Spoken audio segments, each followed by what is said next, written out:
All right, okay, all right, okay, all right. How we doing, everybody? Happy Saturday to everybody. Hopefully, everybody had a good start today weekend. Um, Welcome to Late Night Giants Talk, aka the New York Giants family reunion. We already have a bunch of people in the building already. Make sure you hit that like button. Let the algorithm know that we are in the building, and the algorithm will let other Giants fans know that we are in the building. How's everybody doing?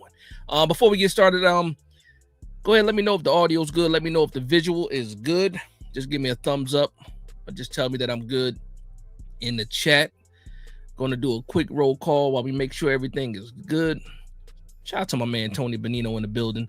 Always one of the first people to comment. He says, I was hungry for football, but bottom line, the game was terrible and boring. We got a lot to talk about today. Hopefully you guys got a chance to see the rapid recap right after the game. I was able to put up. Since then, I've watched the game again and again. So a total of 3 times, condensed version. Shout out to NFL.com for that feature.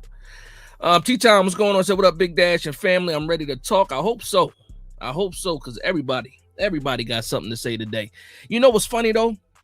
I noticed in the comment section of the video, obviously the thumbnail had me with the thumbs down, right? Obviously, because I wasn't pleased with everything that I saw, but it wasn't all bad. There was some good, there was some bad, and there was some ugly, and we're gonna get into all of that.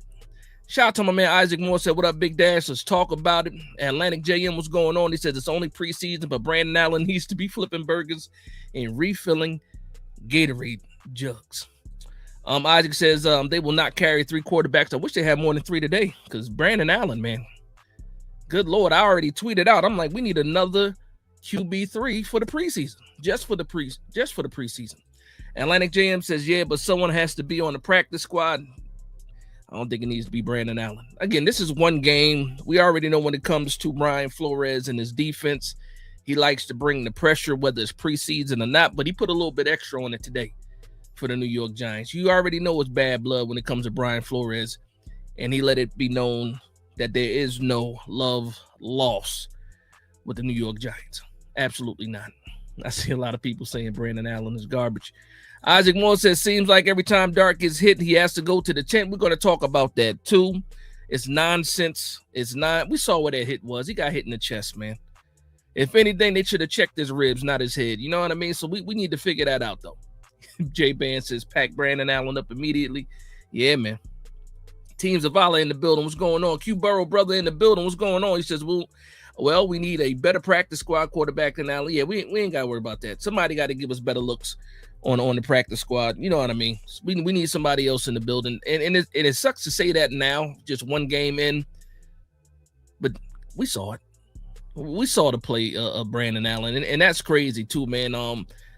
But I'm going to talk about it a little bit later. But when you got Odell Beckham Jr. out there and you're Brandon Allen and you know you're playing against the 3s, 4s, 5s, and 6s, and you see one-on-one coverage versus Odell Beckham against a 4th or 5th cornerback, I don't care how old Odell is.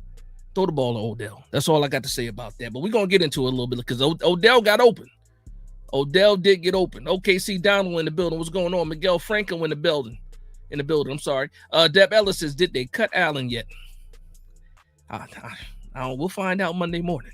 We'll find out Monday morning if you see New York Giants waive Brandon Allen didn't sign. I don't know who else is out there right now. Maybe I should do some of that research later on tonight or tomorrow. What quarterbacks are actually out there still? It was that bad though. Some people say, "Oh, you're overreacting. It's just preseason." No, I know how to react to preseason. I know what's valid and what's not valid. What should be a concern, and I don't look at the wins and losses. I look at the individual performances, and I grade individual performances in the preseason. That's how I'm doing. You got guys fighting for a roster spot. They're competing for spots. They're not competing just to win games, even though winning would have felt better still. And like I said, there's a lot of good, some bad, and some ugly, though, for sure. MKM says, even if it's preseason, the Eagles getting it. Yeah, I saw that, too. I was watching that. Cowboys didn't look too good either. They didn't play none of their starters, though. At least not their offense. I was happy to see that Dart played today. I will say that. Happy that he got a chance to go out there. Happy that he was able to come back from out of the blue tent and throw for that touchdown. That is something that we needed to see. I do have the box score. We're going to go over the stats and all that, man. So shout out to everybody. Make sure you guys, are comfortable. I know you guys, some people is late.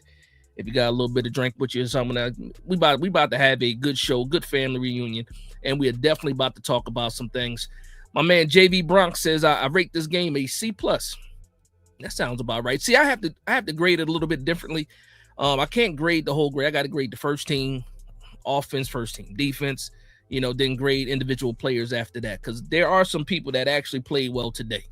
And that's another thing we're going to talk about. We're going to get into the good, the bad, and the ugly. Let me go ahead and put the topics up so that everybody knows some of the things we will be talking about. So you see some of the topics here. This is not everything. Obviously, when the more you guys comment and chat, we're going to get into those comments as well. But obviously, preseason debut Fields. You know what? I'm about to start this. Let me go ahead and put the comments up so you guys can see that too. And then we're going to get right into this. Shout out to my man DL in the building. My man Twist in the building. What's going on? King Chris TV, what's going on? Skills in the building. What's going on? It's a shout out to everybody. Luann in the building, of course. Shout out to Luann. All right, I think if I missed Gen X, what's going on? Nova Nebula also in the building. He says, I don't buy too much into many things. Sound like you wanted to say something else. Where's the continuation to that? Sound like you left out something. I'm waiting on the part 2. Atlantic JM says OBJ might snatch Calvin Austin's slot wide receiver chain. Let's get into it. Let's go ahead and get into it, because I see I need to kind of steer this conversation so we can actually stay on topic for a bit, because I think everybody has a lot to say about all of these things listed and more. So we definitely going to start with the first topic. I already see somebody in the building. Jay Ban says, and Fields is definitely wide receiver too. We're going to start right there. We're going to start right there. I know it's only one game in the preseason. I understand that. But to me, yeah, it's pretty much a done deal for me. Fields is wide receiver too. Fields is wide receiver too, and it's not just because he caught a touchdown from Jackson Dart. That's not the only reason. It's how we thought he was going to be used and him being used in an exact manner.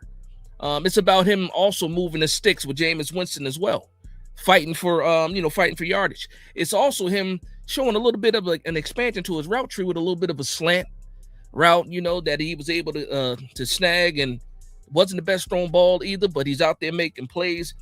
But when you have a 6'4", 220-pound target out there, and you can just play jump ball like that in the end zone on a bailout play, for me, there's no question in my mind, and I don't think anybody else on the roster gives you what Fields is giving you right now. Now, that could be, just an indictment on the wide receiver room, which I still like the wide receiver room.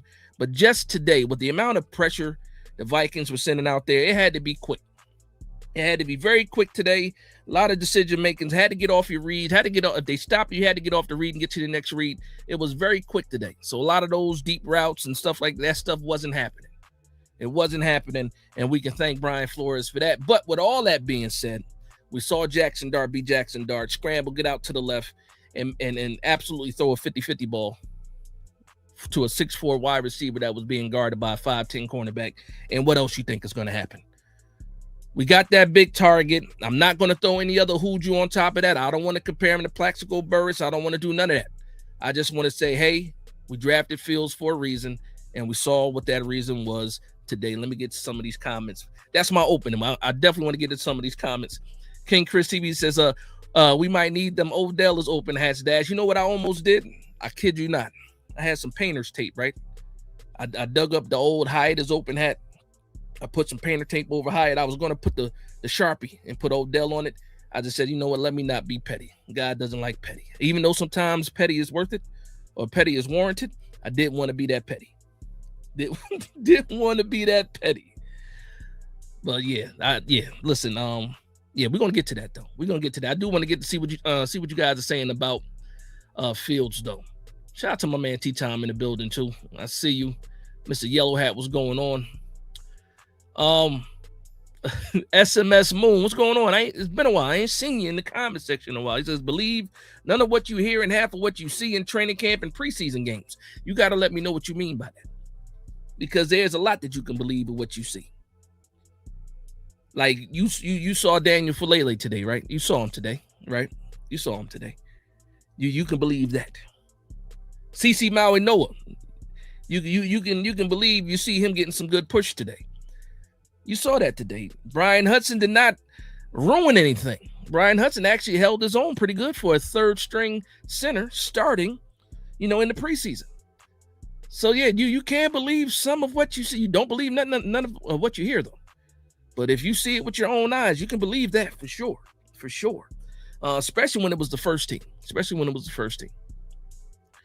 I'm trying to find some Field comments in here. Isaac Moore says, I told everyone Fields would be a red zone threat catching tutties. Yes, you did. Yes, you did. Used them exactly how he's supposed to be used. Jump ball in the end zone. Also, again, and it wasn't just limited to that either. He was out there making plays midfield too. Moving the chains. That's what I expected him to be. A guy that can move the chains, big target. If it's third down and you need a first down, you see a mismatch. If it's one-on-one with Malachi Fields and anybody, I'm probably going to look towards him. I see my man said Jack Kelly over Micah McFadden. Oh, we got something to talk about. That first run play that the Vikings had, I saw it. I saw Micah McFadden miss that tackle. We're gonna get into that a little bit later though. Dealer says Fields caught a bunch of passes with the corners players 7 to 8 yards off of him. Was a pitch and catch for him the most of the day, and that was a linebacker covering him in the touch. That was a linebacker. Cool, whatever. Mismatch. I gotta look that up though. Just to make sure. Can't teach size. That's a fact. Nova Nebula says still need to see more of an effort to get Mooney and Slayton the ball. They seem to be penciled in as higher on the depth chart based on the starting lineups. Yeah, I put that depth chart stuff. The depth chart had Malachi Fields behind like Odell Beckham. Like that depth chart, I wouldn't trust that depth chart at all anyway. The only thing that made any sense was Barrios being punt returner 1. That was like the only real change outside of what we've been seeing for months now. I think they just kept the depth chart, and moved Barrios into as punt returner 1, and that was it. Because you saw who was out there first. Malachi Fields out there running with the ones. When you look at the depth chart, he was way down the depth chart. You saw Slayton out there. You saw Mooney out there. You got nothing from those guys. There was one play where Slayton did get open. Quarterback didn't see him, I understand. But you got nothing from those guys. So Slayton, Mooney, Austin, you got nothing from those guys today. And again, first game and a lot of pressure from the Vikings. Jackson Dart out there dodging live bullets. Wasn't able to dodge 2 of them, though, because they got to him twice. Rev says, I thought that was a good thing. What you talking about? I thought that was a good thing. JDJ says Reese looks like a freight train. He was hitting anything in his way. Nah, that's a fact. Skills says, did Mooney and Slayton even get a target today? They did not. They didn't. I think it was all about getting Fields up to the NFL game speed. I don't think Fields doesn't have any problems right now. Again, I got to go back and look at exactly who started for the Vikings to see how many starters they did have out there. They did have some starters out there. But yeah, I think he looked good out there. And it wasn't just, like I said, it wasn't just a touchdown. It was out there, him moving the sticks too. And they were giving him a lot of cushion at times.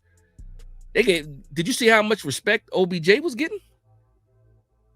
He was getting a lot of cushion too, man. It was crazy. Out there. Nova Nebula says Harbaugh sounded like he still wasn't guaranteeing that Beckham would be making the roster, which was always my dilemma with signing him because the 6th wide receiver spot is usually reserved for special teams. I mean, if anything showed you anything today, I don't think Beckham is no longer wide receiver 6. No. If you're gonna have Fields out there and Mooney out there and Austin out there, and none of these guys are getting open or targets outside of Slayton getting open once again.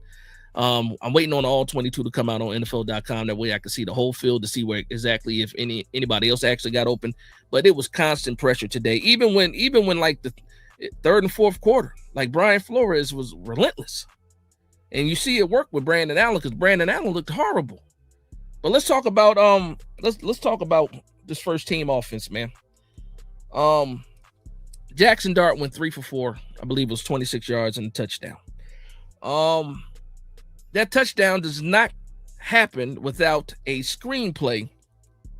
After Dart was in the blue tent, Jameis Winston to Devin Singletary for a 40-yard play. Broke it big. 40-yard play. If Devin Singletary was any faster, he probably scores on that play, but he didn't. But he also got 40 yards. So, and that sets up the score for the New York Giants. Other than that, how impressed were you with the passing game? I do like Isaiah Likely getting involved. He had 2 first downs today. You saw a lot of those were quick hits, especially that first down conversion. You know, you saw Jackson Dart see his first read. They took that away. He went right in to Isaiah Likely on a little hook play. Gets the first down, puts the ball in a nice spot, safe first down. Let's keep the drive going. And then you saw him out there on the right sideline, get a first down too, hit him on the move. And Isaiah Likely is looking like he could possibly be worth the price of admission. So I did like that from Jackson Dart. The run game. I liked how Scatterboo looks like he's healthy. Scatterboo looks like Scatterboo. I'll say that. I like the way he ran physically. He was also shifty enough. You saw him get to the outside, throw a little stiff arm, get to the outside, get the first down. So he looks quick. So he looks like himself. That makes me feel fantastic for the season.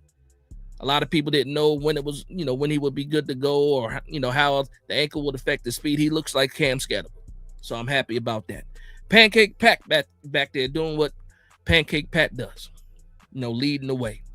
Happy about that. Tyrone Tracy. Now, are we going to take it easy on Tyrone Tracy, or are we not going to take it easy on Tyrone Tracy? Let me know. Shout out to Red with the $5 super chat. Says how Flores was sending the dogs. I saw it as something good. Yes. And ultimately, if you want to count anything as a win, when the starters were playing, the New York Giants were winning 7-3 when the starters were playing. So you could take that as a small victory. When the starters were playing, the New York Giants got on the board. I'll say that. Machuca Papa. I got your name right? Yeah. Says Fields did look good. Yes, he did. Dealer says, we'll see what Fields does against a little tighter coverage. I knew you wasn't going to take it easy on him, man. How was your guy, though? Ardarius Washington. Let's see how much grace you give Ardarius Washington, because Ardarius Washington made some plays on defense today in coverage and against the run. So shout out to Ardarius Washington. But we're going to talk about this defense a little bit later. MKM says Jackson Dart shouldn't play this preseason anymore. Honestly, save him for the regular season. Absolutely not. I don't feel like he was settled enough in this game.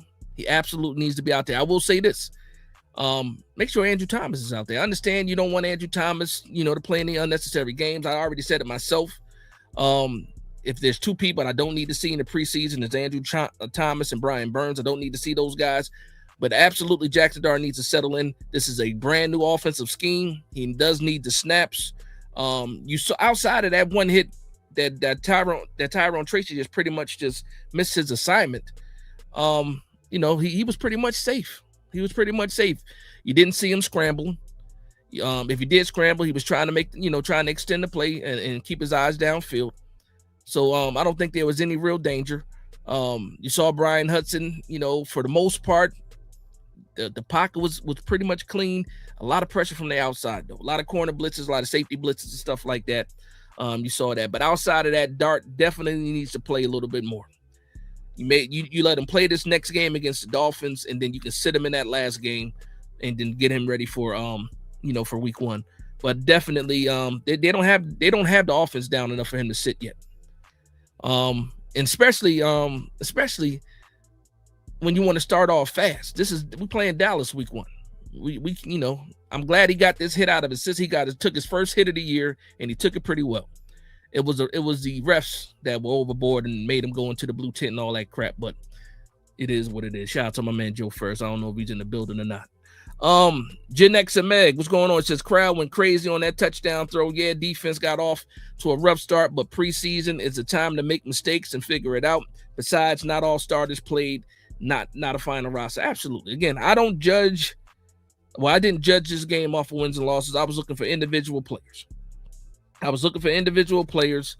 And that was pretty much it for me. I do want to see what people got to say about Tyrone Tracy, though. Hold on. Let me get down here to the Tyrone Tracy talk. Okay. I do see that King Chris says OBJ got missed for 2 touchdowns. Really should have won this game, honestly. Yeah. Easy 2 touchdowns, too. Easy. If you just would have saw him.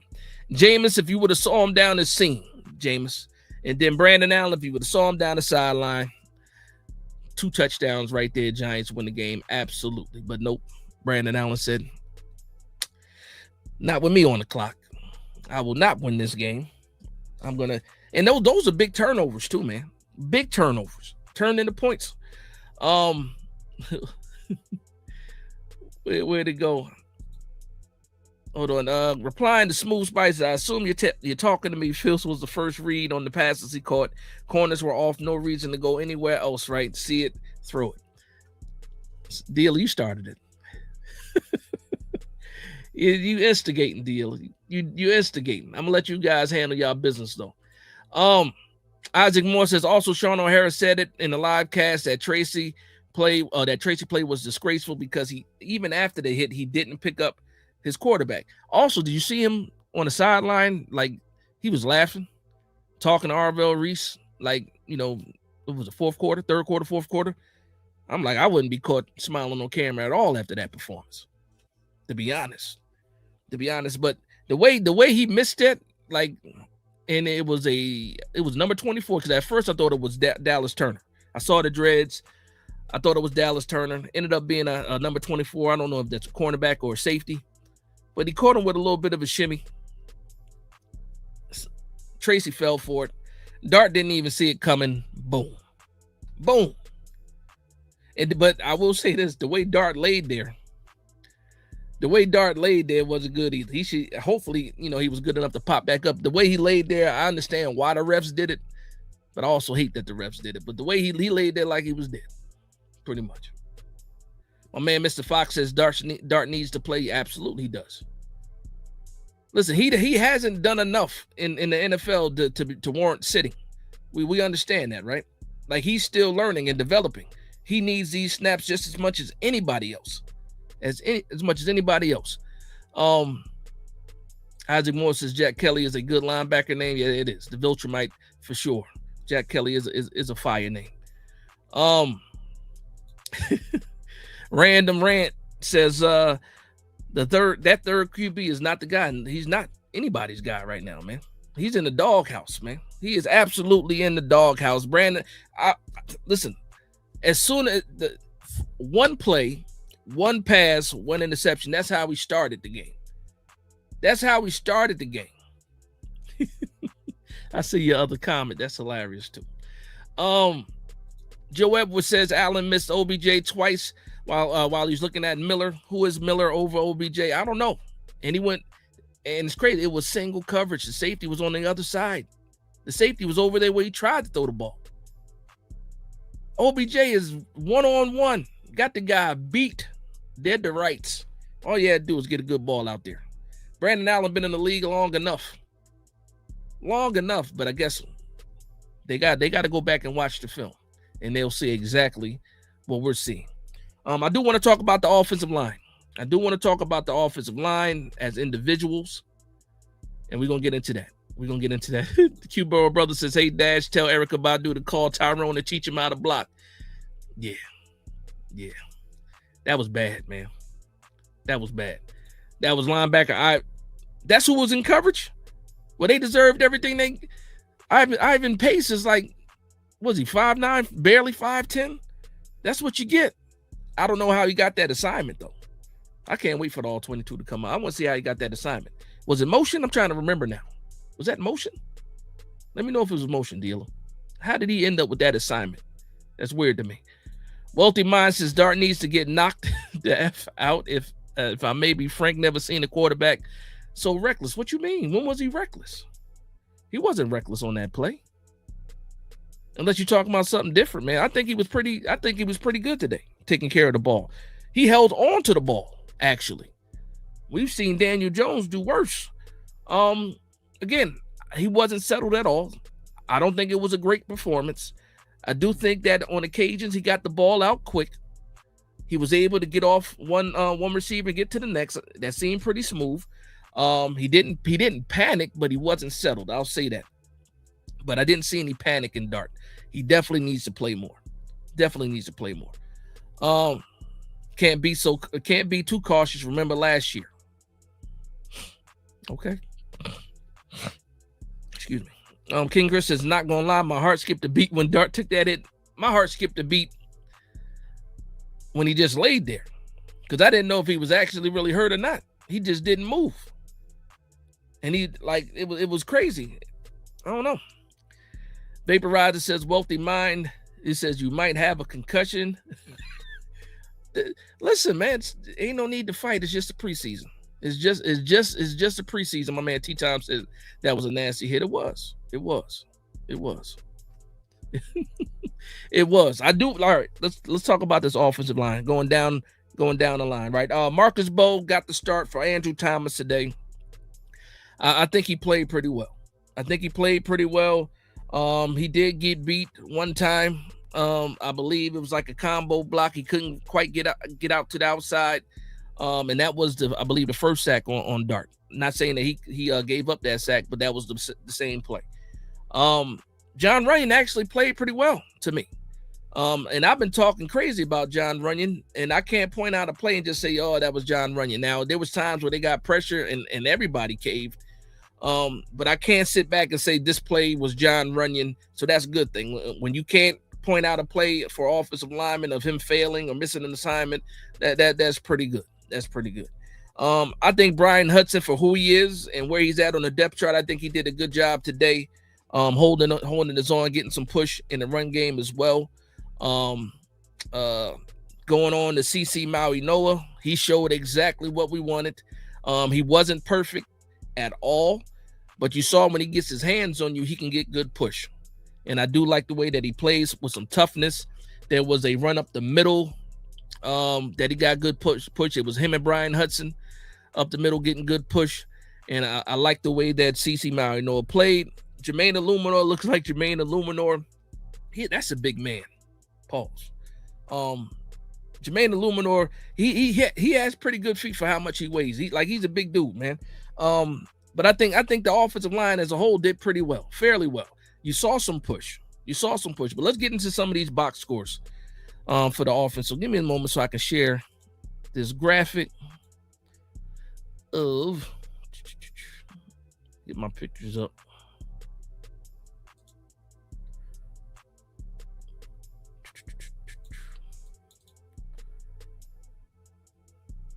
All right, here we go.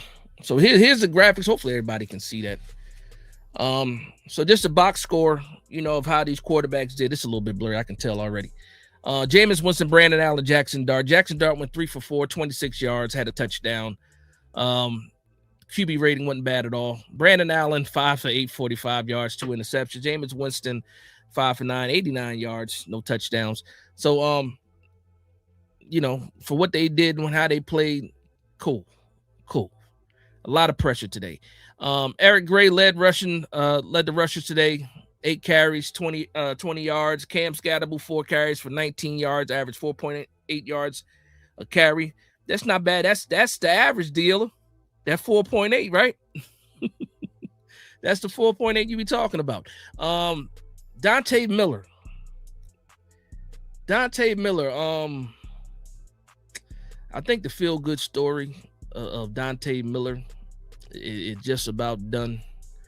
I know in past seasons, 8 for 9.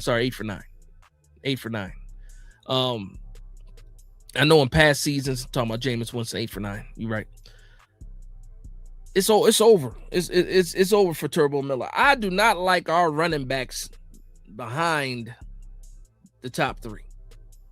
I don't think there's anybody in the running back room that's pushing for any spots. I don't think Devin Singletary is in danger. I don't think Cam Scatterbull, of course, is not in danger. I don't think Tyrone Tracy is. There's nobody on in the running back room that is really pushing the top 3 running backs. And at first, I didn't think that was a problem because I do like Cam Scatterbull, Tracy, and Devin Singletary. And to talk about Devin Singletary, everybody gives Devin Singletary a lot of, a lot of fuss on Devin Singletary. Wasn't worth the money, this, that, and but the man does make football plays. He did it today, and he actually did it the last 2 seasons too. So I'm happy that he's our 3rd running back. But I need some thumpers in the running back room. I need some thumpers in the running back room. I need something else. I need a big play guy. I know a lot of people talk about Bankston as possibly being a guy in special teams. Well, we didn't see him in special teams today, really. You saw him run today. Can't really run between the tackles. He couldn't really get to the outside quite, when he tried to do that either. Could it be the offensive line? Possibly. It was Azudu. I don't think Azudu looked good, to be honest. Wasn't terrible, but I don't think it looked good. Somebody said Evan Neal looked good though. Again, I have to watch all 22 to see how Evan Neal really did, but I did see him get some good push on some run plays. But when it came to the pass pro, it didn't look that good either. We're gonna talk about the defense. I said no Edmonds, no Reed. Yeah. Listen, I got a long list of stuff for the defense. We're gonna talk about that. I do want to get through this offense first. Jay Band says I wanted to see more Damon Bankston. I didn't. Random says too many running backs. Not to me. We don't have any real competition back there. We don't. Shout out to Jacob with the $2 super chat. Says Dash, we go from dart kill to dart touchdown. Yeah, that was good. That was good. And speaking of that, I'm glad you said that, Jacob. I'm glad you said that. Was anybody like on social media when the hit on dart happened and he went in the blue tent? Did you see how fast the beat reporters jumped on it and tried to make it a story? Did you guys see that?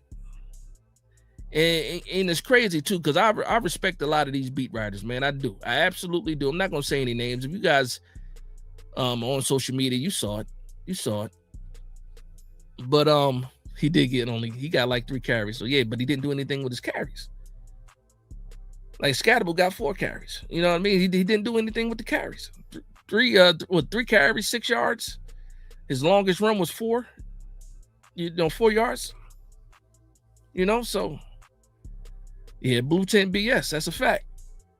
The blue 10 is 0-6 against dart. I saw Bobby Skinner say that too on his recap. The blue 10 is 0-6. That's a fact.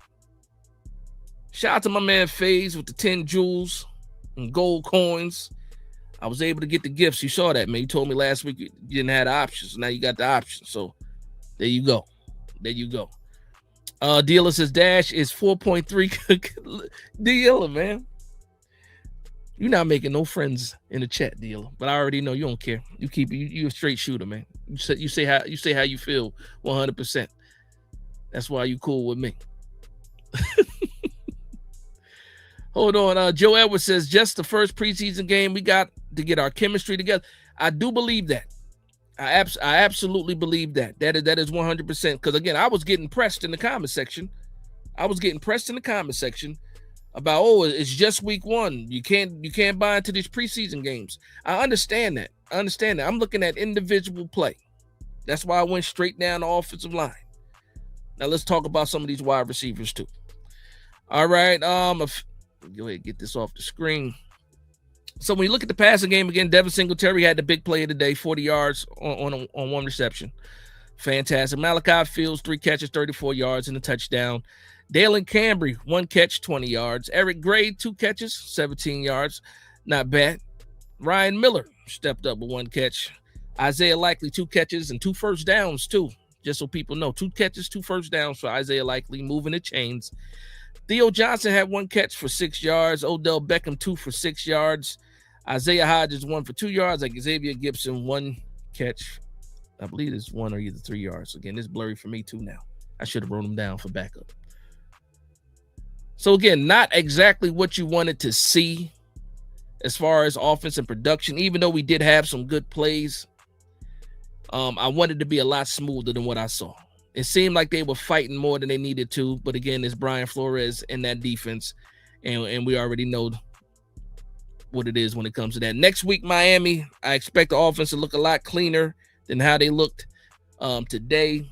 Maybe Andrew Thomas gets in, maybe he doesn't. Not really too worried about that. But I do want to talk about this defense. And let me see I just want to make sure. Odell. Oh, we saw Fedoni play today. Didn't really have any kind of impact, really. Had a couple penalties. But I am rooting for Fedoni. I really do want him to beat out Chris Manhertz, because I saw Manhertz out there today too, not really doing much. But I like the upside of Fedoni still, even though we didn't see anything from him today, just like a couple of the other wide receivers. So we're going to get to this. I'm going to switch to this defense. Go ahead and remove that. Let me go ahead and fix my screen. All right, there we go. AJ Nick says, didn't know Eric Gray was still on the roster. Listen, man, I forgot about him too. And guess what? Watching the game today wasn't memorable either. We really do need some different running backs back there to push these other running backs. Coach Gene Clemens in the building. What's going on, Coach? He says Neal was moving bodies out there. He did look good against the run. He did. He got some push. I tell you what, he was breathing hard out there too. He was tired. I saw that, but he was out there. I mean, he was getting some push. He looked good. He looked good getting some push. Again, 6'7", 340, 350 pounds. I would hope he could get some push, especially going against, the second, third, and fourth teamers. But no, he actually played pretty well today. He actually did. Moist No Drip, what's going on? He said, did the ball travel inside over 10 yards? Outside of the second likely catch, I think might have been plus 10 yards, maybe. I'm trying to think now. Yeah, the catch to Fields for the first down, that wasn't 10 yards in the air either. No, not that I can think of. Theo Johnson was like a 6-yard catch. Not that I can think of. They kept it pretty short. They tried to keep it quick. They really couldn't do much. They were blitzing like crazy. Oh, before I move to the defense, thank you. Can't Stop says, I hated Nagy's play calling. There was some questionable play calling today, especially on second down, on 2 occasions, right? Second down plays. When you got good chunk yards on first down. The one I want to say is that it was like 2nd and 2, 2nd and 3. They went for the fake jet sweep. The fake jet sweep handoff inside, right? And it's just way too much development to try to do that, man. Especially when you just a bad play call. You end up losing like 2-3 yards on that, pushing yourself back instead of being like 3rd and 1 or possibly a first down. You lose yards on that. And I'm sitting there, and then also, what was it? It was the running back screen play, the 360 play by Jackson Dart. The snap got a little bit away from. I don't think he meant to do the 360. That was not something that was on purpose. I think that was just him with the snap, gathering the snap and trying to make the quick pass out for the screen, and it was way off. And that was on the second down too, where it was a good down the distance. Yeah, the coach said the fake jet sweep was trash. Yes, sir. Yes, it was. It was absolutely trash, man. It was some questionable play calling, especially when you got the momentum on first down. If you can get 8 yards, 7 yards on first down, please make a better second down call, please. But again, players are learning, coaches are learning, trying to see what these guys can do, what's the strength, what's the weakness, and stuff like that. So, I'll give him the grace. I'll give him the grace for this game, but I didn't like it at all. Outside of that, you call run plays. You want to see what this offensive line can do. If you're not successful, that's one thing. But just on some of those second downs, the head scratchers, man. I did want them also to go for the kick, to possibly tie the game. And who cares? It's preseason. But if Zaveda was able to go out there and hit a 60-plus yarder, in that fourth quarter, I think I probably would have liked that more than the punt, even though the defense just failed and couldn't stop them. On third down to try to get the ball back and do something. So it was a couple of questionable calls. some issues where I wish they would have gone for the field goal just to make it a fair kicking competition. When you only saw the one field goal from Ben Sauls, and he nailed it too, 47 yards out, looked like he could have hit it from 55 plus, had a lot of air still left in it. But to me, offense wasn't smooth. Offensive line did okay, got some push. Pass pro needs to be a little bit better, but that's the Minnesota Vikings, and Brian Flores is an absolute monster when it comes to getting pressure on people. And you got Jeff Hafley next week with the Miami Dolphins, and we'll see what happens there. So I do want to move on to the defense. Luhan says Kafka is better than Nagy. No. They cut from the same cloth for the most part. They both Andy Reid disciples at the end of the day. They also tried, to bring in some Kansas City Chief elements to the offensive scheme. It's a small sample size, Luann. It's a small sample size, one preseason game. I'm not ready to wrap it up on and talk and make and set claims to to Nagy. We got some time before we can. Hopefully, we don't end up having to do that. I will say that, Luann. Hopefully, we don't end up having to say that Kafka is better than Nagy. Hopefully. Shout out to my man Danny Boy in the building. Gen X guy says was glad for Sauls and look forward to Zveda getting a shot. Stout definitely got his reps in. Yeah, we did a lot of punting, and Stout is the highest paid punter for a reason. He looked fantastic, especially going from the Scottish Hammer to Stout. I'm happy with that. I'm absolutely happy with that. Our name says half the defense was missing. I'm going to be fair, our name. I'm absolutely going to be fair when we get to the defense. Yes, a lot of the starters did not play. In some cases, there's no excuse when there's plays to be made on the field and you're actually there to make the play and you don't execute. And with that being said, great segue. We're going to move over to the defense. First play of the game for the Minnesota Vikings. Was it a stretch or did he just bounce it like that? To me, I was arguing with somebody about that play too, because I thought that Thibodeau set a decent edge on that play, and this is when the running back got to the outside first play of the game. And Tay Banks was there too. Tay Banks played physically today. I like what I saw from Tay Banks today. I do like what I saw from Tay Banks.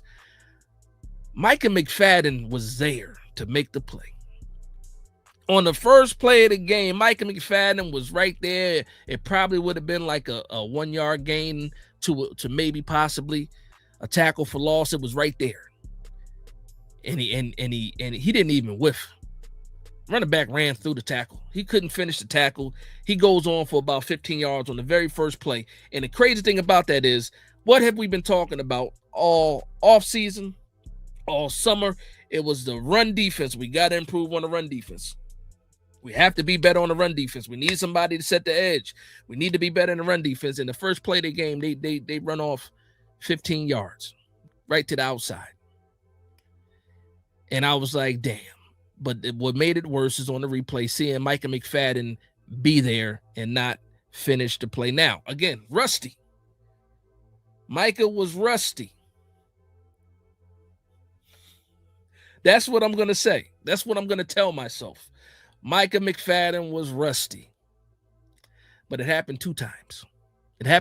Now, it did get better as the game went on. You saw Micah McFadden play better. You saw him finish his tackles. He stopped the first down in pass coverage. I like that. But that first play, it could have been a statement.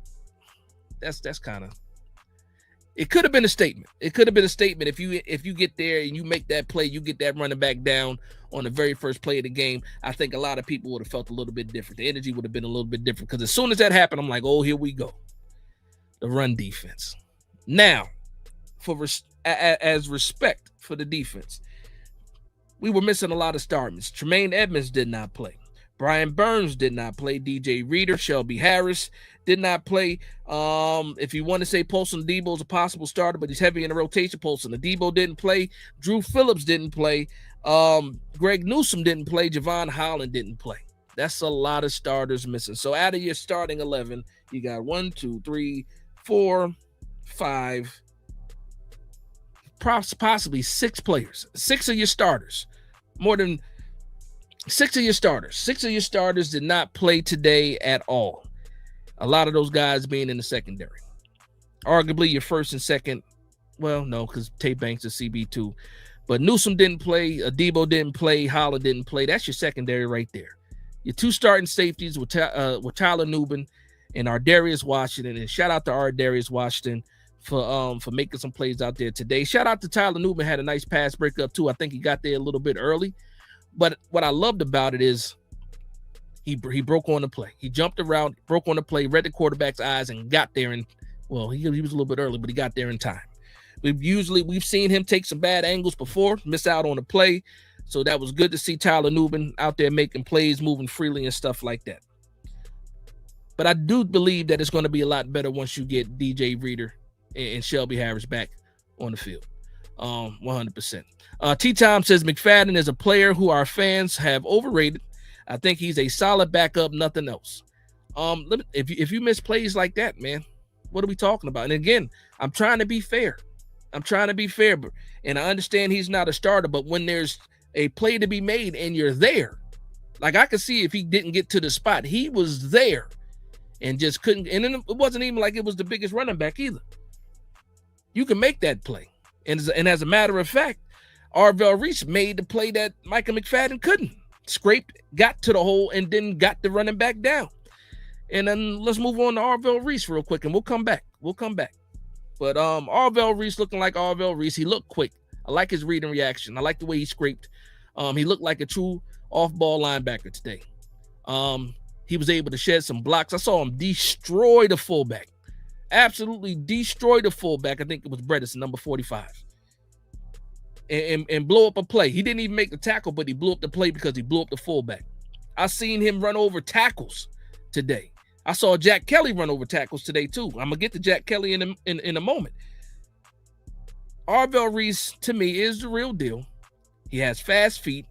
He has quick recognition, and I think it's very, very promising. Now, if it's Tremaine Edmonds out there with Arvell Reese instead of Micah McFadden, I hate to say that, Trey Edmonds makes that tackle over Micah McFadden, but 9 times out of 10, I think that's exactly what would have happened if Edmonds would have played. The couple of those tackles that were broken probably do not happen, and the New York Giants actually get the Minnesota Vikings off the field in a 3-and-out. But again, we're talking ifs, and that's not what actually happened. But shout out to Arvell Reese. I want to go back to the defensive line. Who was it? I got a hey list that I want to go through right now. It's a hey list, and you'll understand why I call it the hey list. Topu, defensive tackle. I've seen enough. I've seen enough. I've seen enough of Topu. I wish I would have saw more Bobby Jamison Travis. So that's the first one. That's the first one on the hey list. Goodbye. We just talked about Jack Kelly, right? Jack Kelly was out there playing his butt off, man. Jack Kelly was out there playing his butt off. And if the New York Giants only keep 4 interior linebackers, Darius Muasau. You know what I mean? That's what we're doing. Hey, goodbye. I also want to add Brandon Miller to the I'm sorry, Brandon Allen. Goodbye.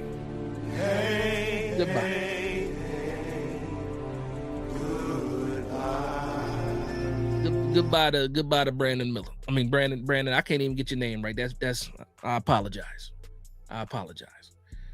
That's the hey list, man. Goodbye to those guys. There's one more, but I want to be a little bit more respectful, and I'm not going to play the song. But I think I've seen enough of Dante Miller too. Even on the returns, had no wiggle. He missed the cutback. I hate the nitpick, and I know it's preseason, but you got guys that are fighting for roster spots. And when you're fighting for a roster spot, when you have plays out there to be made, you got to make the plays. You got to make the plays, or you got to make it obvious that it wasn't your fault that you didn't make the play, but you were out there making plays. And I didn't see it. Hold on. It says Mike Ross says Harbs does have a doghouse. I believe it 100%. Every coach does. It's just how long and how effective the doghouse is. Are you trying to get rid of people, or are you trying to teach them a lesson and try to get the best of them? What kind of doghouse is it? Dinkelberg says, Europe Dash.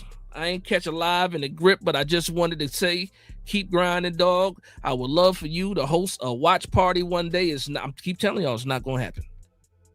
It's not. I can't do it. I can't watch a game and host a show at the same time. It's going to be absolutely boring. Maybe not. Maybe just me going through all the emotions of a game. It might be entertaining to some people, but for me, I wouldn't be able to concentrate with the chat going on, the game going on, trying to talk at the same time, because half of the time I'm yelling at the screen. You can ask my wife. And even though it was a preseason game today, I was yelling from the first play of the game. Like, oh my God, how do you miss that tackle? You got to make the tackle. I put it on Twitter. As soon as it happened. I said, Micah McFadden got to make that. And it was, it is what it is. I want to talk about Darius Alexander. I think Darius Alexander had a hold on. Coach Gene says, Topu, get him the out of here. That's a fact. And you know what else? Like Bobby Jamison Travis got in the game, and it was up and down for me with him. Let me know, Coach, what you think about Bobby Jamison Travis, man? I think he did some good, and I think he did some not so good. I think he was getting some pushing. I saw him getting pushed around. He was getting washed. A few times I seen him get washed down the line because Minnesota was running the ball, boy. They was running the ball. But let me know what you think about Jamison Travis, man. How do you think he did? Again, 6th rounder for a reason. Maybe I put a little bit higher expectations than I should have. But he's learning. He's a 6th rounder for a reason. But I'm curious to see what you say about that, Coach. But Darius Alexander. There was a little bit of everything with Darius Alexander today. You saw him get some push. He got a sack today. Good for him. You saw him stalemate a couple of linemen as well. You saw him show some gap integrity, but you saw him get pushed around a little bit too. But he was dog tired. You saw he played a lot of snaps. I did not expect him to play into the 3rd quarter like he did, but he did. And I think the reps will make him better. He'll be better from it, overall. But again, I have to look at Darius Alexander as he's a big piece to what this defense needs to be able to stop the run. And I did like what I saw today from him, but also there were some things I didn't like. Coach says Allen was best, but sort of absolutely. Brandon Allen, his cheeks, yeah. Listen, he can't even be mad at us for making fun of him. Like that, he put that on tape today. That was him. He missed Odell Beckham. You know what I mean? He was throwing to the other team. That first interception, Odell had the guy beat. I will say this though, the linebacker fooled him. The linebacker dropped back. Actually, I can't even say he fooled him. It looked like he dropped back as soon as the ball was snapped. And I don't know how Brandon Allen didn't see him. And I think Carl Banks talked about it. Bob Papa talked about it. You saw that linebackers, and he threw it right at the linebacker. I saw behind the linebacker what he was trying to do, and I do think that Odell Beckham possibly was open, but that safety probably would have cleaned him. But he had the cornerback beat again. He beat the cornerback again. But Brandon Allen threw that right to the linebacker. Ugly play. And then it was all downhill after that. He did get a couple of quick passes, later on in the game. They call it garbage time for a reason. And then ultimately, when we needed to get a score at the end of the game, couldn't do it. So that, but I want to talk about Darius Alexander. As a first outing for Darius Alexander, I'm good with it. You don't have DJ Reader playing next to you. You don't have Shelby Harris out there either. Those are big misses. You missed that next to you. Lakey Fotu next to you and Topu, it's not the same. It's not the same at all. Even Bobby Jamison Travis is not the same at all. I do believe you see but he held his own. He held his own for, as an individual player. But I think it looks a lot different, and it's a lot easier for Darius Alexander once you get DJ Reader in the game and Shelby Harris. I do believe that 100%. Shout out to my man Pete in the building. He says Bobby Jam is going to have growing pains. He'll be all right. I believe that 100%. 100%. Captain Guy, what's going on? He says, yo, Big Dad, sorry I'm late to the after party, the family reunion. I can't call it the after party because it wasn't a good time today. There were some good things, but it wasn't overall a good time. So this is the family reunion. I wish it was an after party. I wish it was. Oh boy. T-Tom says, oh no, you're laughing at something. Somebody called Darius Alexander trash. Did I miss it? Soul Glow says Darius Alexander was just tired, but overall did a hell of a job the whole game. I think he did play well. He didn't win every snap, and I don't expect everybody to win every snap. But I'm just pointing out sometimes you saw him get washed, but also you saw him make plays. I like and the sack that he got was good effort. That was a good effort sack from him. So yeah, I like the way Alexander played, especially with nobody next to him, respectfully. Nobody next to him. I can't wait to see DJ Reed. I will say this though, I wouldn't mind if the New York Giants made some changes. Like I've seen the most movement in the preseason than I've ever seen with these guys. As far as waiving players and adding players and stuff like that, you need to make some more changes to the defensive line for sure. And thank you, Coach, because I'm glad you reminded me of this player because he is on my good list. I got the good, the bad, the ugly list, and Chauncey Golston is absolutely on that list. He set the best edge of the day. He was getting pressure. You know, he was shedding blocks. He looked like he couldn't wait to get out there and play. We saw a 4-3, almost like a 4-3 look, might have been a 4-2 look. But we saw him playing at his traditional defensive end spot, you know. And I think Chauncey Golston absolutely did a good job. He looked like a professional. That's the perfect way to say it. We need to find a way to get Golston on the field more. We got to play him into that rotation. Last year, Shane Bowen didn't know what to do with him. You see what you can do with him. He can help you against the run, man. Early down, even if you got to make some changes to get him in on some of them early downs, I would try to get Chauncey Golston out there. Definitely a better edge setter than some of the guys that we rave about, for sure. I'm glad you mentioned Golston because he was damn sure on that list. Where was that? Talking about Darius Alexander. So I'm cool with Darius Alexander. Good showing for him today. But we definitely need to figure out who's going to be in this rotation behind him. I have to say that. Shout out to my man Randall. What's going on, Randall? Said, hi, Big Dash. We need Vita Vea to help with our run defense. The Vikings offense was carving our run defense in half. It was some bad. Definitely was some bad. Yeah, definitely need some help. Let me go back. Let's see if I see how many yards they gave up. I know we gave up over 100 yards on the ground. I think we gave up like 217 total, 230 something total. Nothing crazy. But they definitely outperformed us. Actually, I think I have it here. Hold on. Let me see if I have it here. See if I have it here. Is this the one? Yeah, here it is here. The box scores here. So they had 127 passing yards and 111 rushing yards. There we go. And then we only had 70 rushing yards. And then if you look at it, we won the time of possession. We had 11 passive first downs. Total plays, we were right there even. Total yards 238 to 201. Total drives 10 to 10. Everything even. We just could not get the plays that we left 2 touchdowns out there on the field. Red zone, the Vikings were 1 for 2 in the red zone. We were 1 for 1 in the red zone. Penalties pretty even, 7 and 7 for 49 yards, and then 7 for us for 45 yards. And then they won the turnover game. We had 2 turnovers. You can't win the game turning the ball over. Can't win the game turning the ball over at all. T. Tom says Alexander played well. Yes, he did. Hold on. T said, play the song. That's what I'm saying about Miller. He's just straight line fat. You want me to? Okay, I'll do it. I'll do it for Miller too.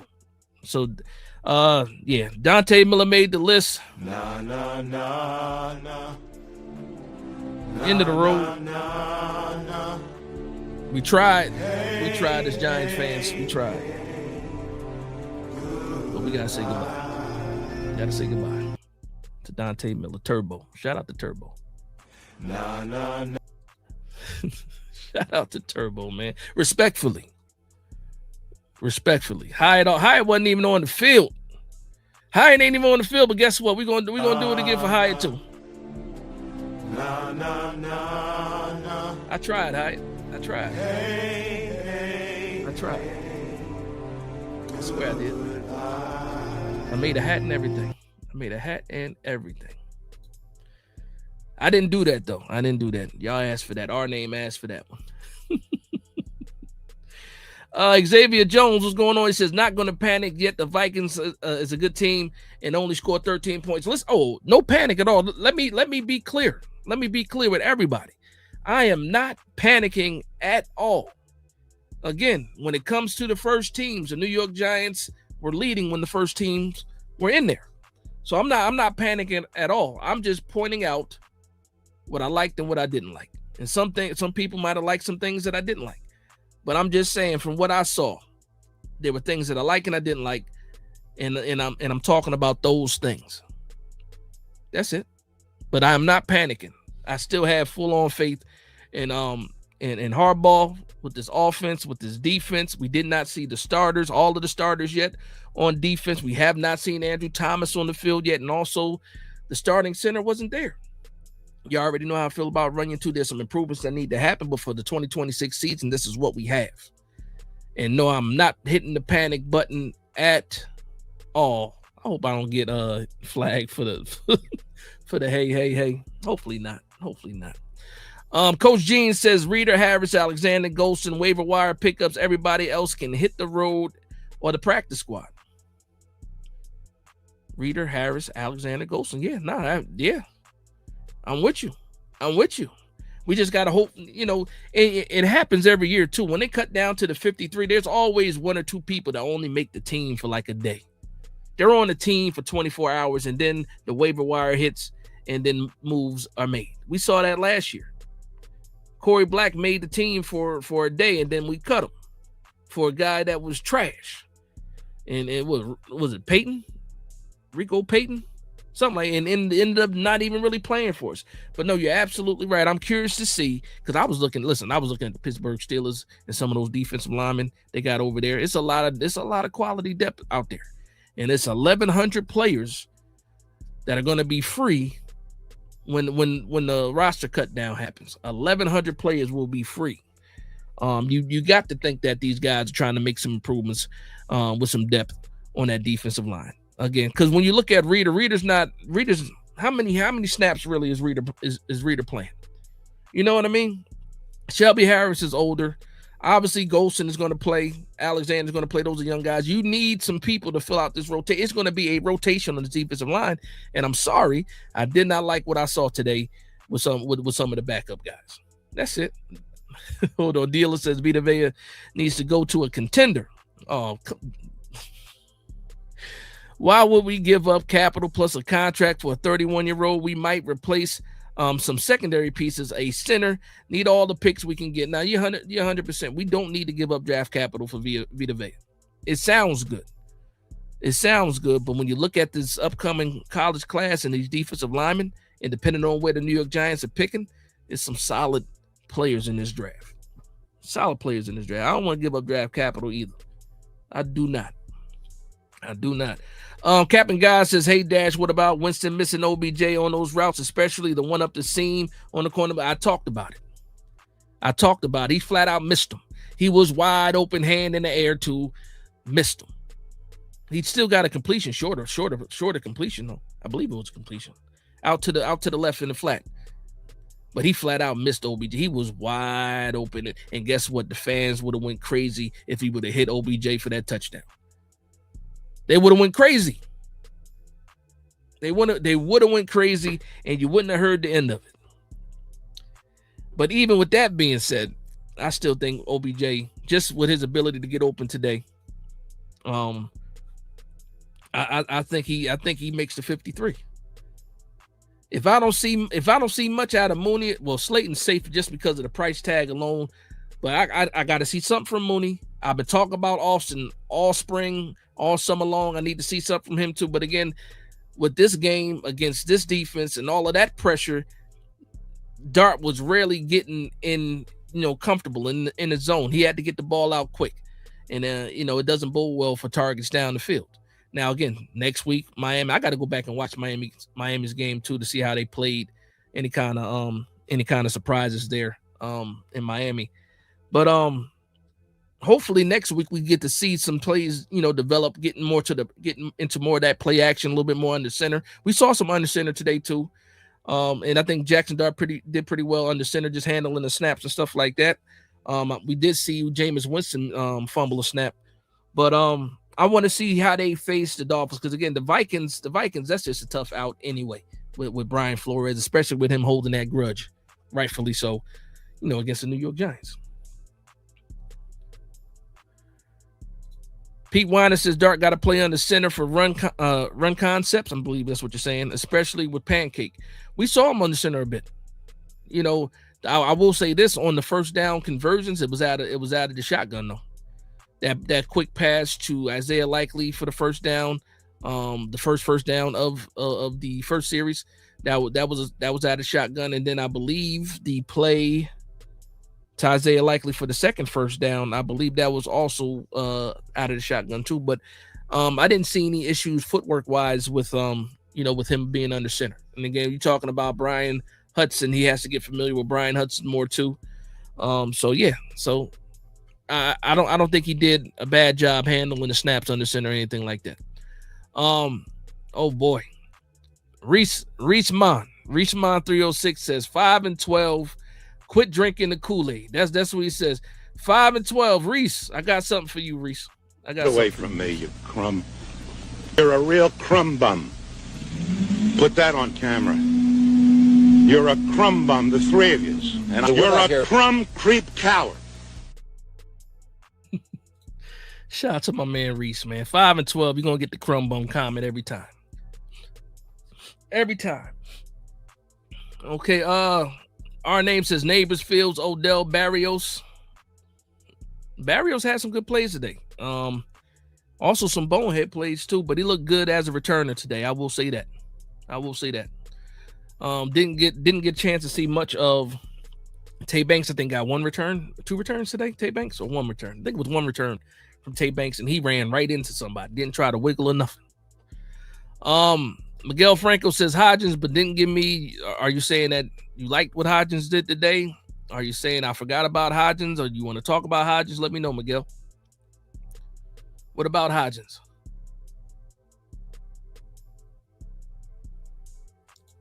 Moist No Drip says, man, Abdul looks small out there today. I was wondering where he would be able to, would he be able to set the edge?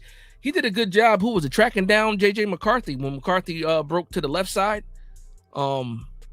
He ended up chasing him down. I don't think Abdul Carter, he didn't get a bunch of snaps though either.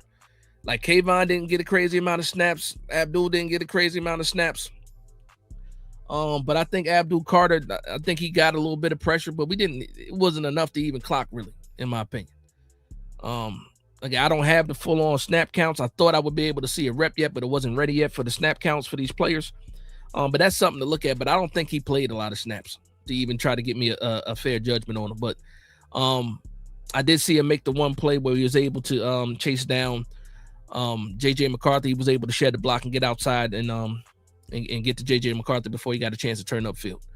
So he did make a play today. I think like I said, Kayvon didn't play much either. But again, that first play of the game, I think he set a decent edge. It was just, a bad finish by Micah McFadden. I think if Micah McFadden makes that play, everybody that becomes a good rep for everybody, because everybody on that side, it was Tibbs setting the edge, it was Tay Banks crashing down, getting into position, and then it was Micah McFadden, trying to meet the running back in the hole and got beat. That was it. And again, shout out to Tay Banks. Tay Banks had a decent day today. He had some penalties. Obviously just naturally aggressive a little bit, handsy. We already know that, but I don't want to change anything. I think the refs had a quick, not a quick whistle, but they were flag happy today. I think one of those pass interferences was absolute BS. But Tay Banks, I like that he was a willing tackler today. I like that he was aggressive. He did have a pass breakup that I saw. I don't know if they counted it. Let me see if it's listed here or not. Hold on. That's not the one. Let me check the other one. I think he had a pass breakup today. I'm not 100% sure though. I think he did though. Pete Weiner says Neil looked good. I told y'all. Listen, man. With the way this offensive line looks, he got a real chance of being a depth piece at guard. Falele looked horrible today. Daniel Falele looked bad. Looked bad. Joshua Azudu at the right tackle spot. We need some help. We need some help in the trenches, like the D line, the backup D line, the backup offensive line. We need some help. Did Aaron Stinney play at all today? I don't remember if Aaron Stinney played at all today. Let me know. Isaac Moore says Mooney, Austin, and Hyatt can. I like Austin, man. Listen, it just wasn't their game. It just wasn't their game today. Again, I wanted more from these guys too. I wrote down absolutely nothing. That's literally on my notes. It's on the bad. I got 3 people on the bad. I don't know if you guys can see this. 2 people on the bad. I can't focus, but anyway, it's 2 people on my bad list, and that's Tyrone Tracy on the bad list. Austin and Mooney, and I got in parentheses next to their name, nothing. They gave me nothing today. And I guess I could have added Slayton to that too, but Slayton did get open, but he was missed. But that's it. That's it. So the bad list, and again the ugly list, was Brandon Allen in the reserve defensive lineman on an ugly list. And again, Turbo Miller he just can't run between the tackles, man. And yes, he's a fast player, but you know what is that? At the end of the day, if you can't really do nothing. Coach Gene Clemens with the $5 super chat says, I had to make sure you hey for Lele off the George Washington Bridge all the way from California. Hold on, here we go. Daniel Falele. Daniel Falele also gets the nah. Even though I think he makes the team. Nah. Hey. Y'all being mean today. We being mean today. Appreciate the love and support, Coach. Daniel Falele gets the hey. That's a fact. That is a fact. Dealer says, why would the Pats trade Gonzalez? This is a team that just traded for AJ Brown and legit content. They're gonna pay him. They're gonna end up paying Gonzalez. They said Gonzalez was it? They is non-injury, right? Is he just flat out holding out? Is that what's going on? Let me know. Is he just flat out holding out for the deal? I thought he got paid though. Didn't he just get paid? Gonzalez just got paid, right? Didn't he? I thought he got paid. Maybe I'm bugging. Luann says, I want our defense to blitz a lot. I mean, it can work in some cases. I think they were able to get pressure. Like they were pressuring JJ McCarthy was out there running for his life. And they was able to get to Kyler Murray a bit too, man. But if you need to add some blitz, I think that's something that's in the wheelhouse for sure. But if you can get your pressure without sending the blitz, that way you can have more people in coverage and stuff like that, then that's fine. If you can win without the blitz, that's even better. But I do believe they got some, there's stunts and twists and stuff that they can do without, adding another blitzer out there. They got it. Well, who was it today on the blitz? Was it Pinnock? They sent somebody out there on a blitz, but the play got called dead. What was it? It might have been Washington.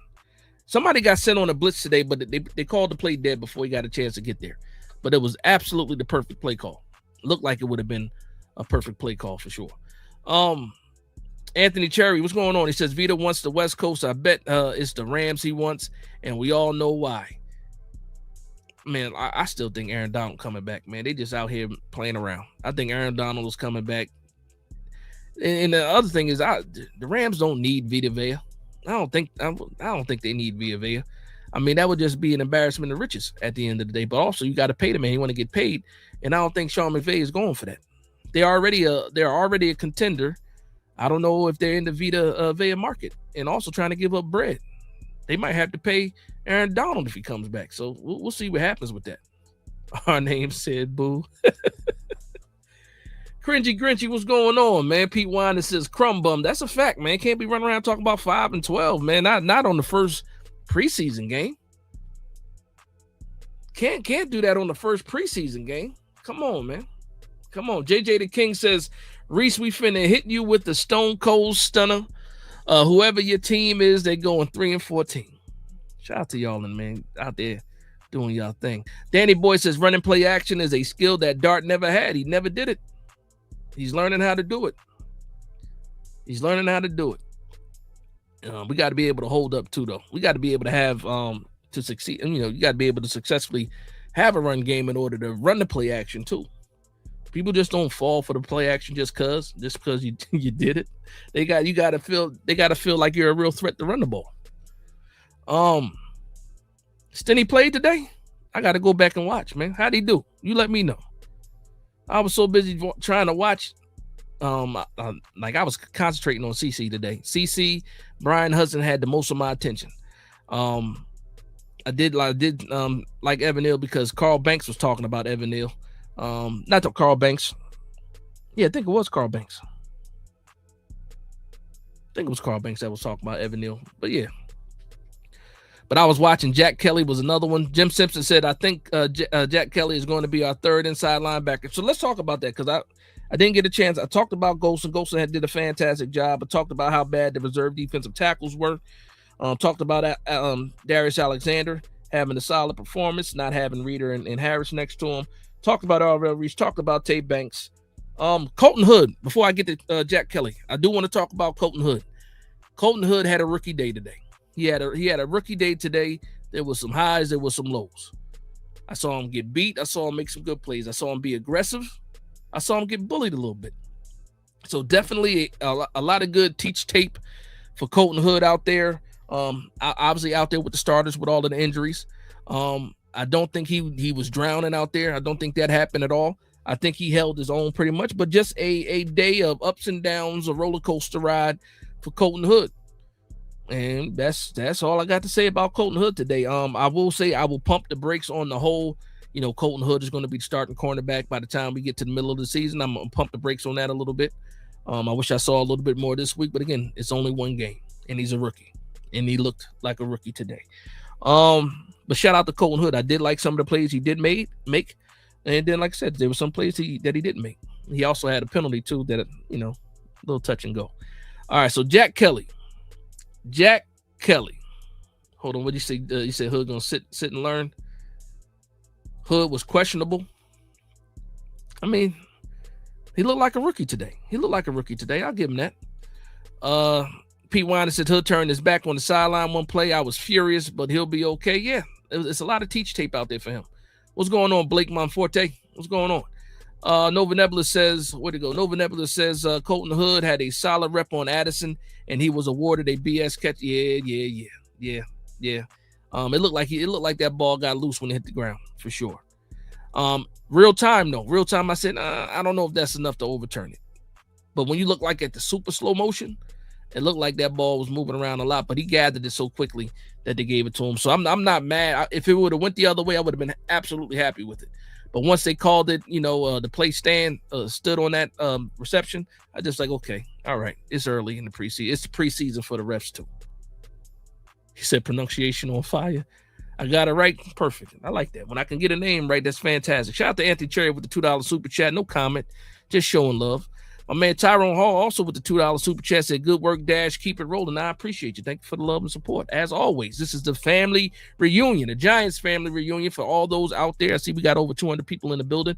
Make sure you hit that like button if you're not subscribed to the channel and you're a New York Giants fan. All I got to say to you is shame on you. Shame on you, but guess what? You can fix that right now by hitting that subscribe button, also hitting the like button. So shout out to Giants Nation. And also, welcome to the New York Giants family reunion, a.k.a. Late Night Giants Talk, or Late Night Giants Talk, a.k.a. the New York Giants family reunion. Nova Nebula says Hood should be given time to develop. He will. Again, we put a lot of expectation on these players. And again, he looked like a rookie today. Some good, some bad, a lot of good teach tape for him. It's not like Jordan Addison is a bum. Jordan Addison is a quality wide receiver in the league. I wouldn't mind having Jordan Addison myself. But yeah, Hood I liked his aggressiveness today. I like his recovery too. Because there's some times where he got beaten, was able to recover. But promising, but some good teach tape for Colton Hood. So Jack Kelly though. Jack Kelly puts a smile on my face.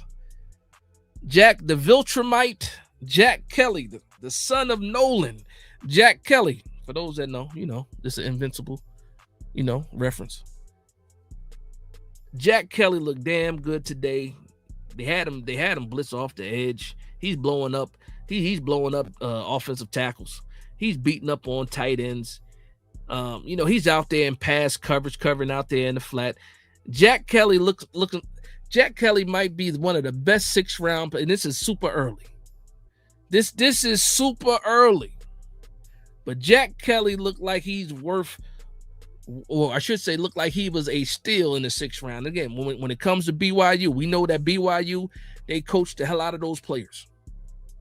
When you get somebody from BYU, they are highly coached. Because we already know when it comes to BYU, there's not a lot of superstars out there at BYU, but they are coached phenomenally.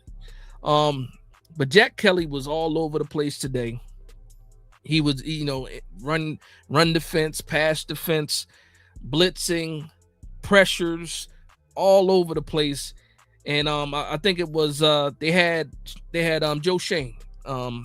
They had an interview with Joe Shane started the 3rd quarter. And they were talking about Jack Kelly and how they're playing Jack Kelly and how both Arvell Reese and Jack Kelly both just fit this system so well because they're versatile players. So I just was sitting back like, yes, I love it. Jack Kelly was definitely on my good list today.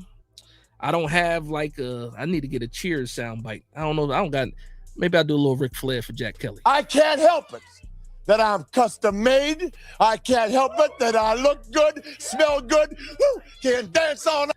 I got to stop that. Last time they flagged me when I put on Ric Flair. But I'm giving that's my salute to Jack Kelly. He looked good out there today. So shout out to Jack Kelly. And I saw somebody said that Jack Kelly looks like he might be linebacker 3 ahead of Micah McFadden. And I'm saying, okay, cool. I'm cool with that. They look good playing together too, man. They look good playing together. Pete says Jack is diabolical. Jack Kelly is a fire name too.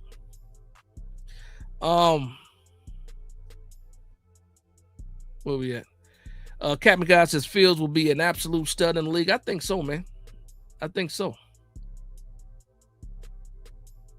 What is it? Greg T says football son of Brian. Yeah, all right. Stop playing with me. I almost believed you. Dane the Beautiful Monster, what's going on? He says, Dash, I prefer Singletary general decisiveness to Tracy's. Also, Pinnock is a better safety than Nubin coverage and against the run. I like Pinnock was flying. Pinnock was flying today. I saw him go out on the safety blitz, ran down the running back on the backside, from the backside. Pause. But I want to talk about this Singletary thing and this Tracy thing. Because we forget, man. We forget. Did Tracy have a good day today? No, he didn't. Did Tracy make a hell of a mistake? Absolutely. And luckily, it wasn't worse than what it was. But right now, I still like Tracy over Singletary. I think that Tracy, and we saw it last year and the year before that, sometimes he has the ability for some explosive plays. But if you want to judge it just off today, if you say you prefer Singletary's general, Singletary is a pro's pro. He got a bad rap from a lot of Giants fans, thinking he was expendable and stuff like that. I also think he was the best. I think he is the best 3rd running back in the league. And we should be happy that we have him, because I know a lot of people wanted to get rid of him, but I'm absolutely happy that we have somebody like Singletary because he's a pro's pro. He can play. He can absolutely play. And I'm glad he was out there to make that play because, again, we don't get a touchdown if Singletary doesn't take that screen 40 yards. I 100% believe that because we was barely moving the ball on them Vikings, to be honest. Dane the Beautiful Mouse also says, Dash, can we keep 2 tight ends plus Ricard and keep an extra wide receiver? We don't need that extra wide receiver unless you just – I'm not going to say we don't need that extra wide receiver, but it just depends on who that wide receiver is. I would rather keep 9 offensive linemen than And I would rather keep 9 offensive linemen than 10 to try to keep that extra tight end. Yeah, and then try to, yeah. I think that's clear. I would rather go 9 offensive linemen instead of 10 offensive linemen in order to keep that extra tight end and also have that additional wide receiver. Put it that way. 9 offensive linemen, 7 receivers, and still give me the 3 tight ends plus Ricard. And I think we're good with that. But in most cases, you might see us keep 10 offensive linemen. But in all honesty, I don't see 10 offensive linemen that I really want to keep. I try to pay. I'm probably go back and watch and see how J.C. Davis did. I didn't see his name called, so maybe he did a good enough job as a left tackle in the fourth quarter. But I do want to go back and see how J.C. Davis did. But yeah, after the starting 5, you figure is Marcus Bowe. The way I'm leaning right now, give me Brian Hudson over Lucas Patrick if Lucas Patrick can't stay healthy as center number 2. And then it's like, who is it after? I don't think J.C. Davis is guaranteed a spot, to be honest. But these guys got to perform. Again, this is one preseason game. I don't want to overreact. But again, what else do we do as Giants fans and fanatics? Sometimes we overreact. Shout out to Moist No Drip with the $5 super chat. Says, come on, week 1 so I can gauge how emotional the rest of the 2026 season is about to be. Yeah, I need these guys to get a little bit more snaps. We need to get a little bit cleaner for this week 1 matchup against Dallas. So I definitely think they need to play next week against the Miami Dolphins. We are going to have the joint practice, only one joint practice. That's it. And you know what's funny about that? Because normally when we do the joint practices, it's usually 2 joint practices, right? And then because there's 2 joint practices, the starters usually don't play because they got live reps in practice. So with it being only 1 joint practice, we're probably going to see the starters again, majority of the starters again in that Miami game. But I think we need to play more. I think we absolutely need this preparation in order to move forward, because I was not happy overall with today on how the offense looked. But again, it's Brian Flores and the Vikings. Here comes trouble. Says Tracy gonna get right. I believe so too. Listen, it was a horrible play. It was a horrible play. Outside of that play, because I remember it was like 2 plays before that play, he actually had a good pass block. But sometimes the bad outweighs the good, and in this case for Tracy, the bad outweighed the good today. He also ran the ball pretty hard. Was physical. He kept his legs turned. There was one that looked like he hopped, like he jumped over the defender. So he had some good plays to do, but good plays too today. But when he missed that block, man, that's all she wrote for the game, and that's all she wrote for the damn fans too, because that's all we saw. The whole season flashed before our eyes when we saw Jackson Dart get hit. Tell me I'm lying. I'm not lying. Craig says ran down the backside. Yeah, I'm sorry. I missed that pause, man. That's why I got people in here to do the pausing for me. Thank you. Ho says McFadden looks like his arms are 24 inches long. Was he 6? He's 6'2". Yeah, like I said, that was a bad miss though. That was a bad miss. He made up for it later, but that was a bad miss. Greg T, thank you, Greg T. This is a good name right here. What Najee Harris doing? I wouldn't mind seeing Najee Harris at 1925 Giants way. I wouldn't mind seeing Najee Harris. Somebody get on the phone with Najee Harris, even if it's just for the preseason. Somebody get on the phone. I need that type. I need that type. But again, we'll see what happens. Speaking of Najee Harris, I want to talk about another person that kind of looks like Najee Harris. That's Caleb Johnson for the Pittsburgh Steelers. He's not even playing. I was watching Pittsburgh. I asked my wife. I said, "What happened to Caleb Johnson?" She said, "Nothing. He's there. He just ain't playing." I'm like, "Okay, all right." But never mind that. We back to blue. Nova Nebula says, "I think the running backs should all get healthy amount of carries." Now I think it's going to sort its way out. When I talk about the line, when I talk about the running backs, the best thing that I saw from the running backs today was Cam Scatterable looking like Cam Scatterable. That was the best thing for me today. Again, we saw what Singletary did today, and we've seen him make plays like that before. Let's not act like we haven't seen that. We've seen Tyrone Tracy make plays and also fumble, before. Not actual fumble, just like fumble in the bag. But so I think the running backs are going to be good. It's just game one. Jordan Basham? Jordan Basham says we suck.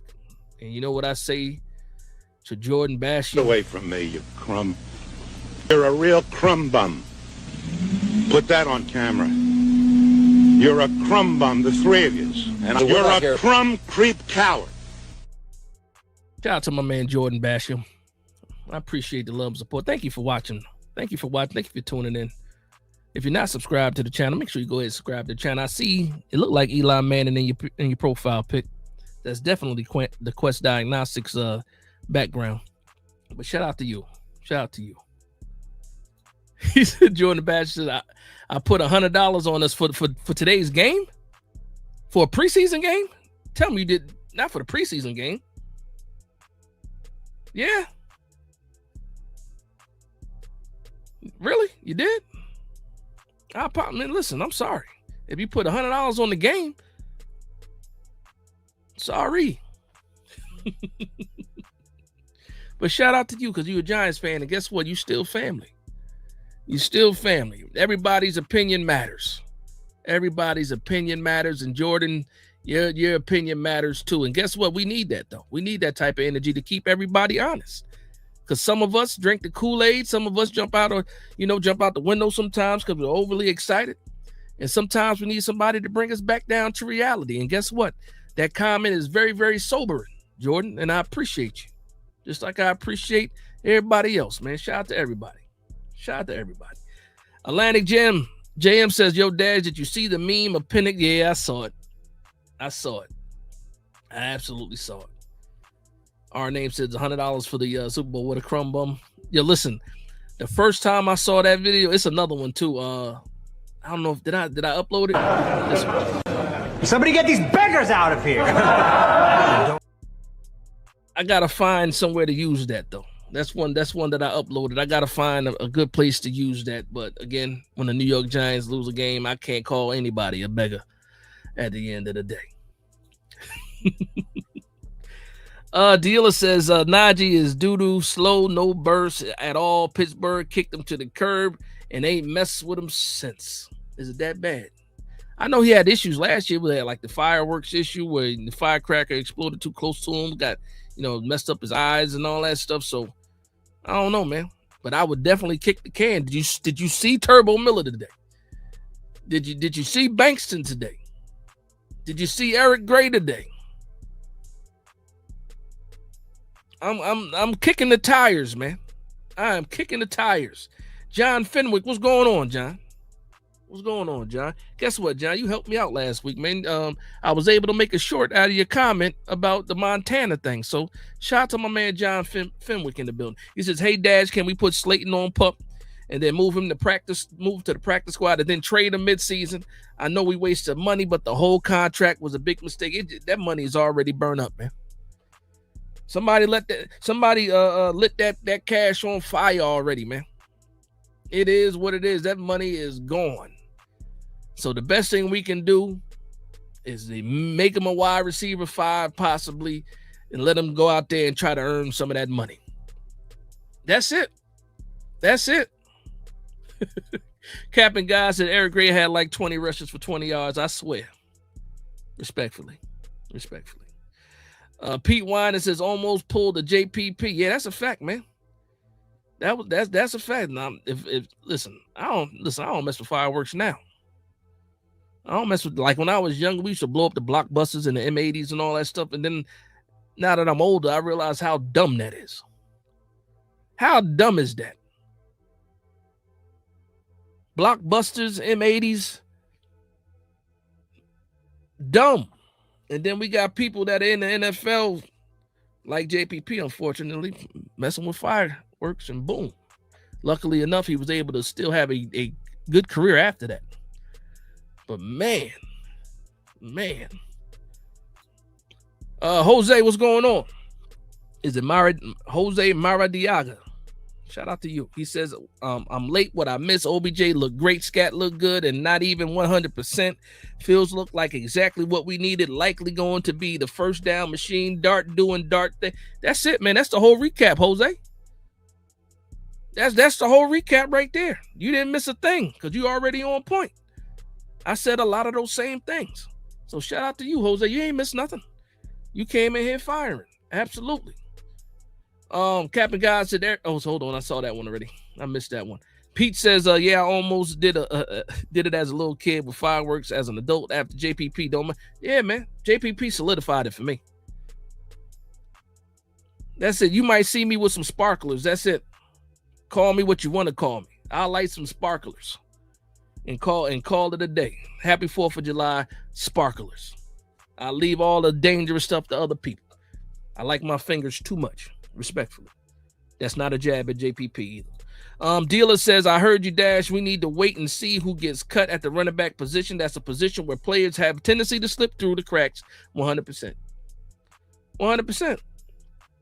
100%. Jim Simpson, what's going on, Jim? He says, it would be huge if Fields turns out to be wide receiver 2 and save important draft. Listen. If he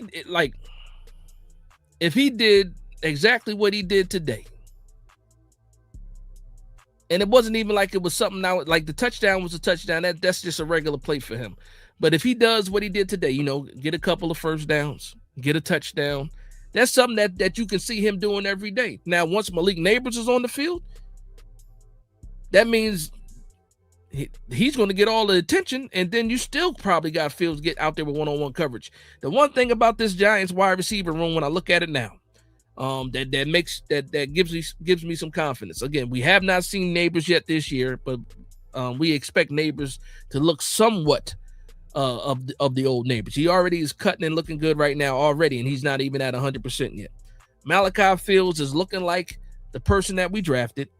Odell Beckham, 33-year-old Odell Beckham. What was it? My man said Odell Beckham looked like he's washed, and he didn't look washed today. He's able to get open.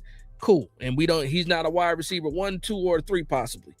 And then again, we didn't see nothing from Mooney, nothing from Slate, nothing from Austin. But likely I'll include him as a receiver here. Was promising too. So I'm happy, man. I'm happy with what I saw from these guys, especially Malachi Fields. I need a little bit more from the other guys, but again, I can't blame them too much, with going against his Brian Flores defense. When you're going against the Minnesota Vikings, it's the quick game for sure. No long developing plays is happening against the Minnesota Vikings unless you really catch them biting on the play action.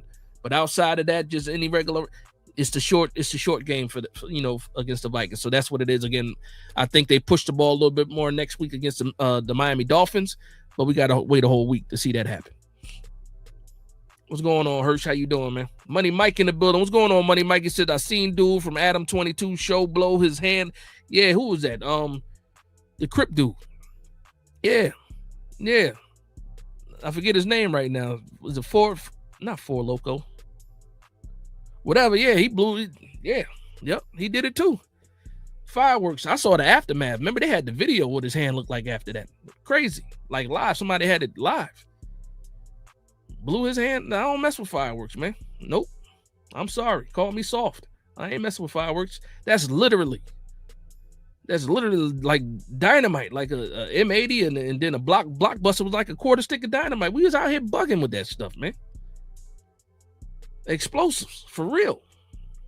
Danny Boy says, any Fedoni news? He was out there, didn't make plays, though.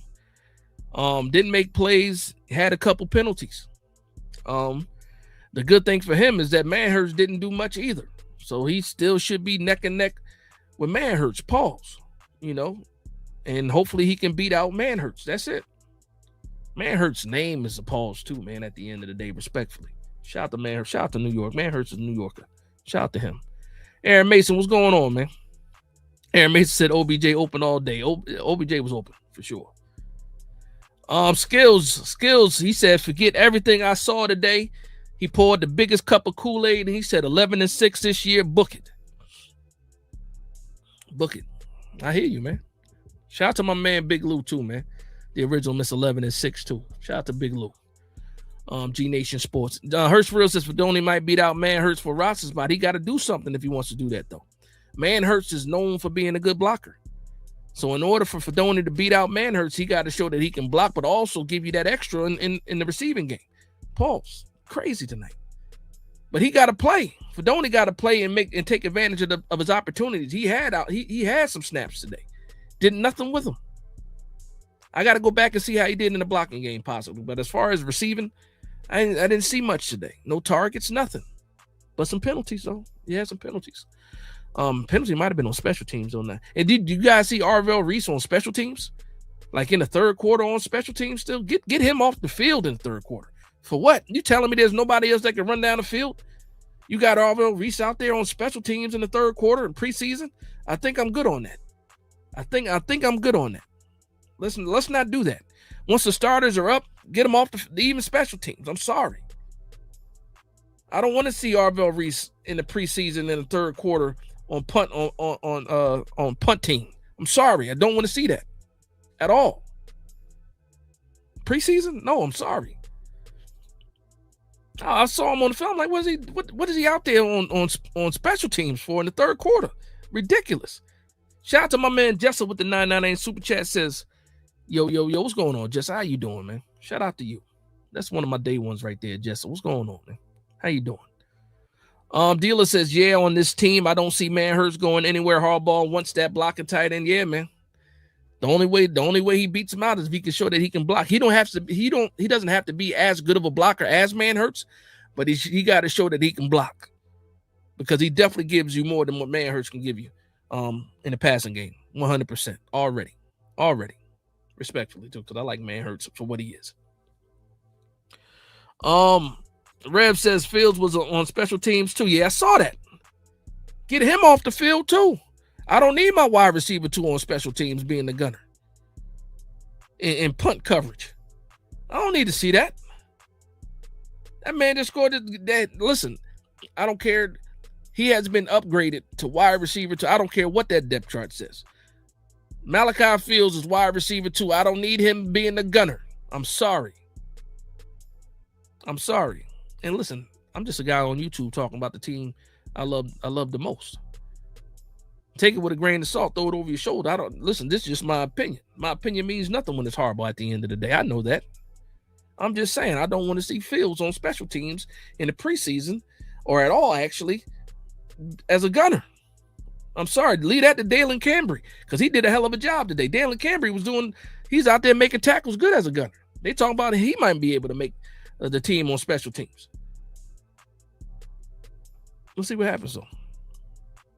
Pete says, yeah, Fields is number 2, man. Until proven otherwise. Until somebody else steps up in that wide receiver room, Fields is number 2. The day he had today, and then they talked about practice and training camp and all this making plays and stuff. Until proven otherwise, Malachi Fields is number 2. He is a mismatch for me right now. Hold on. Dealer says, I twitch every time I hear Fields mentioned at wide receiver 2. Wide receiver 2, Fields. Fields is wide receiver 2. He's twitching now. Listen, man. Remember what you said, though, Dealer. You said you would love to be wrong about Fields. That's what you said. You would love to be wrong about it. You said, man, you would love to be wrong about. Listen, in this case, I hope you are wrong about Fields, and I hope Fields really is worthy of that wide receiver 2 spot. But I'm just saying right now, when you compare him to the other wide receivers, again, I understand he has not played a real game yet, and we know that Slayton has put up numbers in the past and all that. But you can't tell me right now that he's not deserving, I should say, of the wide receiver 2 spot. Isaac Moore says Cambry does the dirty work. He does. I'm not sold on Cambry, obviously, because I had, I was biased for Odell Beckham as like a wide receiver 6. And, people talk about Barrios, they talk about Cambry. But now that I know that, I know that, I don't know that. But now that I feel like Odell Beckham is like wide receiver 4, wide receiver 5, I don't need him to play special teams. Then we could talk about Cambry and Barrios and those guys, too, making the 53. Oh, man, Dealer won't let me live. He said, for this game, yes, for this game, Dealer. Yes, that's just for this game. He is wide receiver 2 for this game. Pete Weiner says Fields passes the eye test 40 times. Can't tell you he's a football player. His game speed was faster than that 4.640 that he put out on the combine. We saw it, especially if you saw him at Virginia, before he got to Notre Dame. He plays faster than that 4.6. And then also when you're 6'4", 220 pounds, and you can box people out. Again, when Jackson Dart threw that ball today, he threw it to a place where only Malachi Fields was going to be able to get it. And guess what? He got it. And it was a touchdown. 6 points. Let's go. Won't Stop Dream Team says, what did 97 do? Not enough today for me. Luckily enough for him, it was the other people in front of him were horrible. Topu was horrible. Leku Fotu was bad, but at least he sniffed out a screenplay, was able to get a deflection on the pass, so he did make a play today, Leku Fotu. But Topu was bad. 97, I wish he would have did a little bit more. He looked like a 6th-round pick. That's what he looked like today. I still think he has a chance to develop and get better. Was his first NFL game. I want to see what it looks like next to other starters, though, too. So, anybody next to Topu today, it wasn't good. And then what's the other kid? The UDFA Barnes went down. Not Barnes. What's his name? The kid from Colorado, defensive tackle from Colorado. He didn't play today, and he's like a 6'3", 340-pounder too. So we really didn't get a chance to see anybody. Best arc since Noah. Who we talking about? Oh, nice arc on the pass. That was a good throw by Jackson Dart. It was high, but it needed to be high. Him being able to escape, get out there, and then put enough on that ball, because you see he wasn't set or nothing. He got the ball where he needed to go, and we already know Jackson Dart passing on the run. That's one of his strengths. Throwing the ball on the run is one of his strengths. I'm just happy that he's not the type of guy that just bails once the play breaks down. He's always looking downfield to make a play. So that's the part I like about him. Comics. You said comics in the comments. There's a lot of jokes in the comments. Man, we living today, man. We having fun today despite the 3-point loss. And again, in all honesty, it should have been what? It should have been 20. It should have been 24-13. Odell should have had 2 touchdowns today. 2 of them. Imagine if Odell Beckham has 2 touchdowns today, what the storyline would be on Monday morning. Right? Imagine that. Up the seam, Jameis Winston hits Odell Beckham, touchdown, down the right sideline after a little stutter step move on the cornerback, and everybody's talking about OBJ looking like OBJ. That's what should have been the storyline, but instead, the New York Giants fall to the Minnesota Vikings 13-10. Odell Beckham has 3 catches today? 2 catches today. And the haters win. The haters won today. Odell Beckham haters won today because the man got open, didn't get the targets, and that sucks. Absolutely sucks. Vaporizer says Deontay Banks' physicality was at an all-time high already. This dude is going to be comeback player. That's high praise right there. I did like the way that he played today. He was physical today. He didn't give up on plays. Obviously, he's still fighting for, to see a starting spot. So I expect him to do a lot of that. But I think he had a good start to his what's the word I'm looking for his I can't say villain arc, but his redemption song, I should say, redemption season for Tay Banks. He had a good start to his redemption season. Luann says, well, Dart should have been thrown to Odell. You know what? I'm glad you mentioned that, Luann, because I was sitting in the first quarter and the second quarter waiting to see if Odell was going to be out there getting some reps with the ones. I was looking for that. And he did not get a chance to play with Dart at all today. And I think that should change, because if you want to give Odell Beckham a fair shot, let him run against first-team cornerbacks. We saw him beat up on some reserve cornerbacks today. And if you want to get a real feel of Odell Beckham, because he already showed you that those second and third string cornerbacks can't mess with him. He already showed you that today. Let's see what he does against Miami. Let's see him get some run with the ones. I do want to see that. I do want to see that. Pete Weiner says, Dash, I almost forgot you were all in on Banks. What are your thoughts? I was not all in on Banks. I said he's getting a clean slate. I'm all for the clean slate.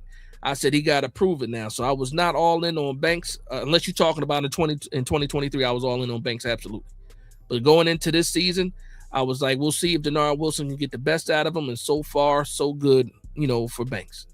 I liked his aggressiveness today, 100%. Won't Stop Dream Team says Jack Kelly is the one. Jack Kelly is going to get a lot of snaps this year, for sure. I do believe it. I think he's going to be a quality guy in the rotation. Shout out to Jose for becoming a new member. Welcome to the Big Blue Nation. I appreciate the love and support. Again, this is the Big Blue Nation, New York Giants family reunion every Saturday, 9 p.m. I'm glad that you're here. Appreciate you. Vincent Vasquez, what's going on with the $10 super chat? Says Likely and Fields are about to light it up. You the man, Dash. No, you the man, Vincent. Shout out to you. Thank you for the love and support with the $10 super chat. Ace Boogie in the bill. What's going on, Ace? He says upcoming season: Cowboys 11-6, Commanders 10-7, Eagles 8-9, Giants 4-13. Ace Boogie, you do it every time. I'm not going to give you the joy of playing the crumb bum. I'm not going to give you the joy of getting the crumb Away bum. from me, you crumb. You're a real crumb bum. Put that on camera. You're a crumb bum, the three of you. And you're a crumb creep coward. Did the Cowboys win? Did the Cowboys win today? Let me know. Yeah, that's the new thing, right? Crumb bums. That's what we calling them. Shout out to Ace Boogie, though. Ace Boogie always showing support, though. And guess what? Ace Boogie, your comments help the algorithm at the end of the day, too. So thank you, even though you're in here hating. Dealer says, I think Juju was dealing with the knee. He was dealing with some knee swelling. So, I mean, that's what it is with him. Hopefully we get a chance to see him. Maybe not. Maybe we will. I don't know. But hopefully we do.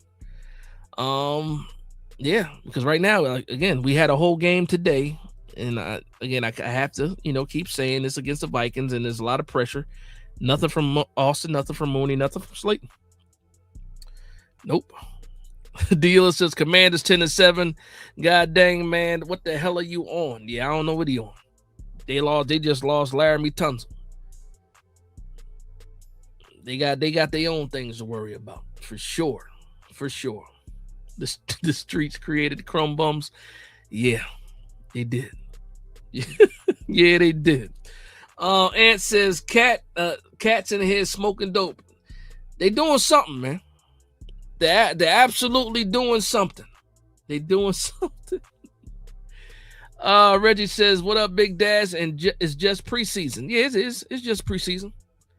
It's just preseason. We in midseason form though, because we've been doing this every week since the season ended in 2025. So shout out to the people that been here from day one. Every Saturday night, late night Giants talk, aka the Giants family reunion. I appreciate the love and support, man. We in mid-season form already because we've been practicing all summer long. We done had the OTAs, we had the mini camp. We already completed our training camp and preseason. We ready to go. We are absolutely ready to go. Oh man, Vaporizer says prediction for the NFC East: Cowboys 11-6, Giants 9-8, Eagles 7-10, Commanders 5-12. I'll take it, man. I will absolutely take it. Aaron Mason says this defense needs more pressure. 100%. We got to stop the run, man. Again, we had, and when you say that again, just think about all these people, Aaron. No Burns, no Edmonds, no Reeder, no Harris. No Holland, no Phillips, no Newsom. All these guys did not play, and then a lot of the starters were limited. You barely got a chance to see Carter. You barely got a chance to see Tibbs. Like, a lot of guys played limited snaps. The starters played limited snaps and didn't play at all, man. So next week, I think we'll see more of the starters, and then what you're looking for as far as more pressure, you'll get that once Burns and the rest of these guys are on the field, man. We really gotta factor that in. That a lot of these starters didn't play. 6 starters didn't play today. 6 starters on the defense Did not play today. Michael Knight, what's going on? Michael Knight says, what's good, Dash? My prediction for the Giants is 7-10. Listen, I ain't mad at you. That 5-12 is crazy. 4-13 is crazy, though. We're not respecting that. 7-10, I ain't mad at it. I'm not mad at that. Skill says, bring on the regular season. Tired of this watered down preseason stuff already. What's your score predictions for week 1, Dash? What Mr. T saying, Rocky? My prediction is pain. That's what it is. Pain for the Cowboys. That's what it is. Sunday night football, prime time, under the lights, in front of America, the New York Giants versus the Dallas Cowboys. I predict pain for the Dallas Cowboys. That's what it is. Greg T says next week is the dress rehearsal. I hope so. Yeah, that's a fact. Aaron Mason says championship teams have great B squads. No, you're absolutely right. And I think the linebackers play good. As far as our B squad for the linebackers are good. That defensive line, we need some B squads. We didn't see Harris. We didn't see Reader. That's one thing. Give me a little bit more Chauncey Golston, some more reps from Chauncey Golston. But once Tremaine Edmonds is in there and Burns is in there, you'll see some more solid play. But depth is an issue still, even though I like the depth more than we've seen in a while. But yeah, absolutely, these guys got to play better. But you got a lot of journeymen too, man. A lot of journeymen, especially on the defensive line, that are not starters. Fotu, journeyman. Topu, journeyman. And those guys got a lot of the snaps early. So yeah, no, absolutely. And guess what? I think the coaching staff saw it, and they're going to try to bring some people in, but it's limited right now. A lot of people are already on teams. When they do the cut down to 53, we should see, or we might see, I should say, some changes and adding some people to this roster. I do not think that the 53 going into the Dallas game is on this roster right now. You probably see maybe two moves, at least two moves, possibly, where we waive somebody and get somebody new, and that could happen even this week. We'll see what happens though. Man, Dinker, what's going on? He says, are we gonna run an actual NFL offense or some college RPO? We ran an offense today. We had a little bit under center. We got into the shotgun. Not too much RPO. Actually, I'm trying to think. Was there? I don't think it was too much RPO today, if any. They had some play action, but I don't think it was any kind of RPO. No. But that's what they're working on now. That's what they're trying to develop Jackson Dart to get away from that stigma of being a college quarterback. That's what they're doing right now. That's why training camp is so rocky right now. He's doing a lot of things that he hasn't done before. And that's because they want to make him act. They want to develop a quarterback. And I respect that. Jim Simpson says the secondary needs some help. Again, we were missing Holland, missing Phillips, missing Newsome today. I think for who was out there, I think they played pretty well.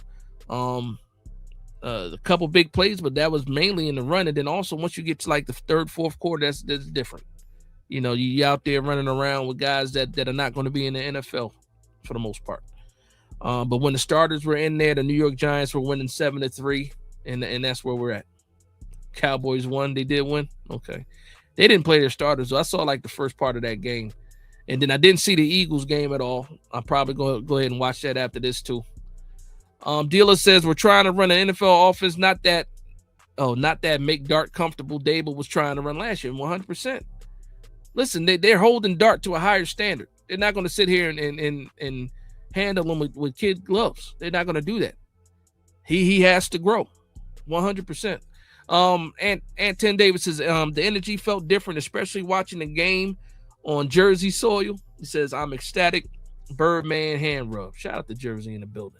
JDJ says, I think we have a joint practice this week. We do. We got one joint practice scheduled with the Dolphins.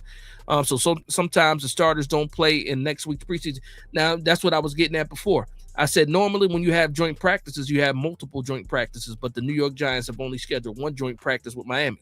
And I think that's what Hafley wanted to do, just one practice. So because they're only doing one joint practice, I think there's a chance that the starters still play, meaningful snaps in that second game with just that one joint practice.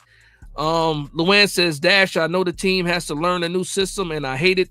And he said, and I don't want to wait another year, and I believe the Giants will make the playoffs. I hope so. I hope they do. I want to see these starters though, man. Like I said, we saw a lot today. We saw them handle a lot of pressure from the Vikings. And then ultimately, if you just go with the first teams, the New York Giants were able to score some points. It came from a 40-yard screenplay, but again, they earned it. They got the touchdown, and that's what it was. Aaron Mason says they got to make those blocks. Please keep Dart out of the tent for no reason. Yeah, that's the refs though. That's the refs got to realize that every time he's not gentle like that, man. Every time he gets hit, you want to put him in a blue tent. Let's not do that. Let's not do that. Solitary says this is going to be a long season. When you miss football, you hope the season is long.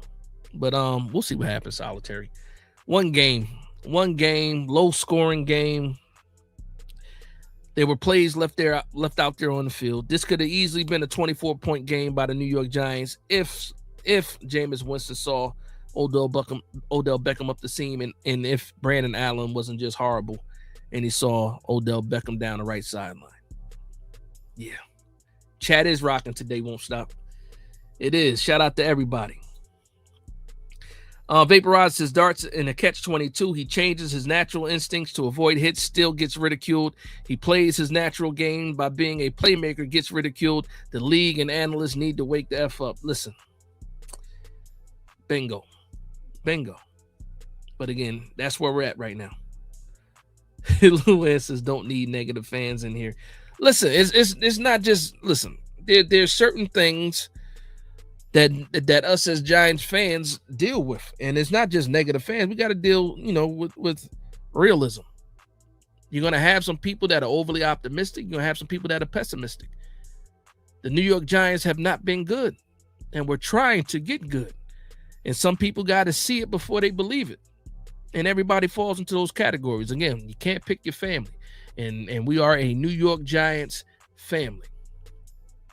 Aaron Mason says, overall, I give Big Blue a C+ because I know they can do better. I'm not mad at that at all. C+ is probably where I'm at too with it. A lot of room for improvement. Got to see more. Some more players got to step up, but also we were missing a lot of players. Solitary Camp says 13 wins is negative. Oh, I see it on the flip side, huh? You're not being realistic. I see it. Media hates New York sports. They hated on the Knicks the whole time, too. And what the Knicks do? I'm not calling for a championship. I'm just saying. It's easy to hate on teams in New York. And the last people that need an underdog story is New York, because you know how we do with the underdog story. But we hit the 2-hour mark, man. I'm going to wrap this thing up. Shout out to the over 200 people still in the building. I don't know what y'all doing.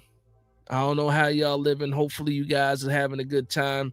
Again, every Saturday night, 9 p.m., late night Giants talk with me, Big Dash, and of course the Big Blue Nation.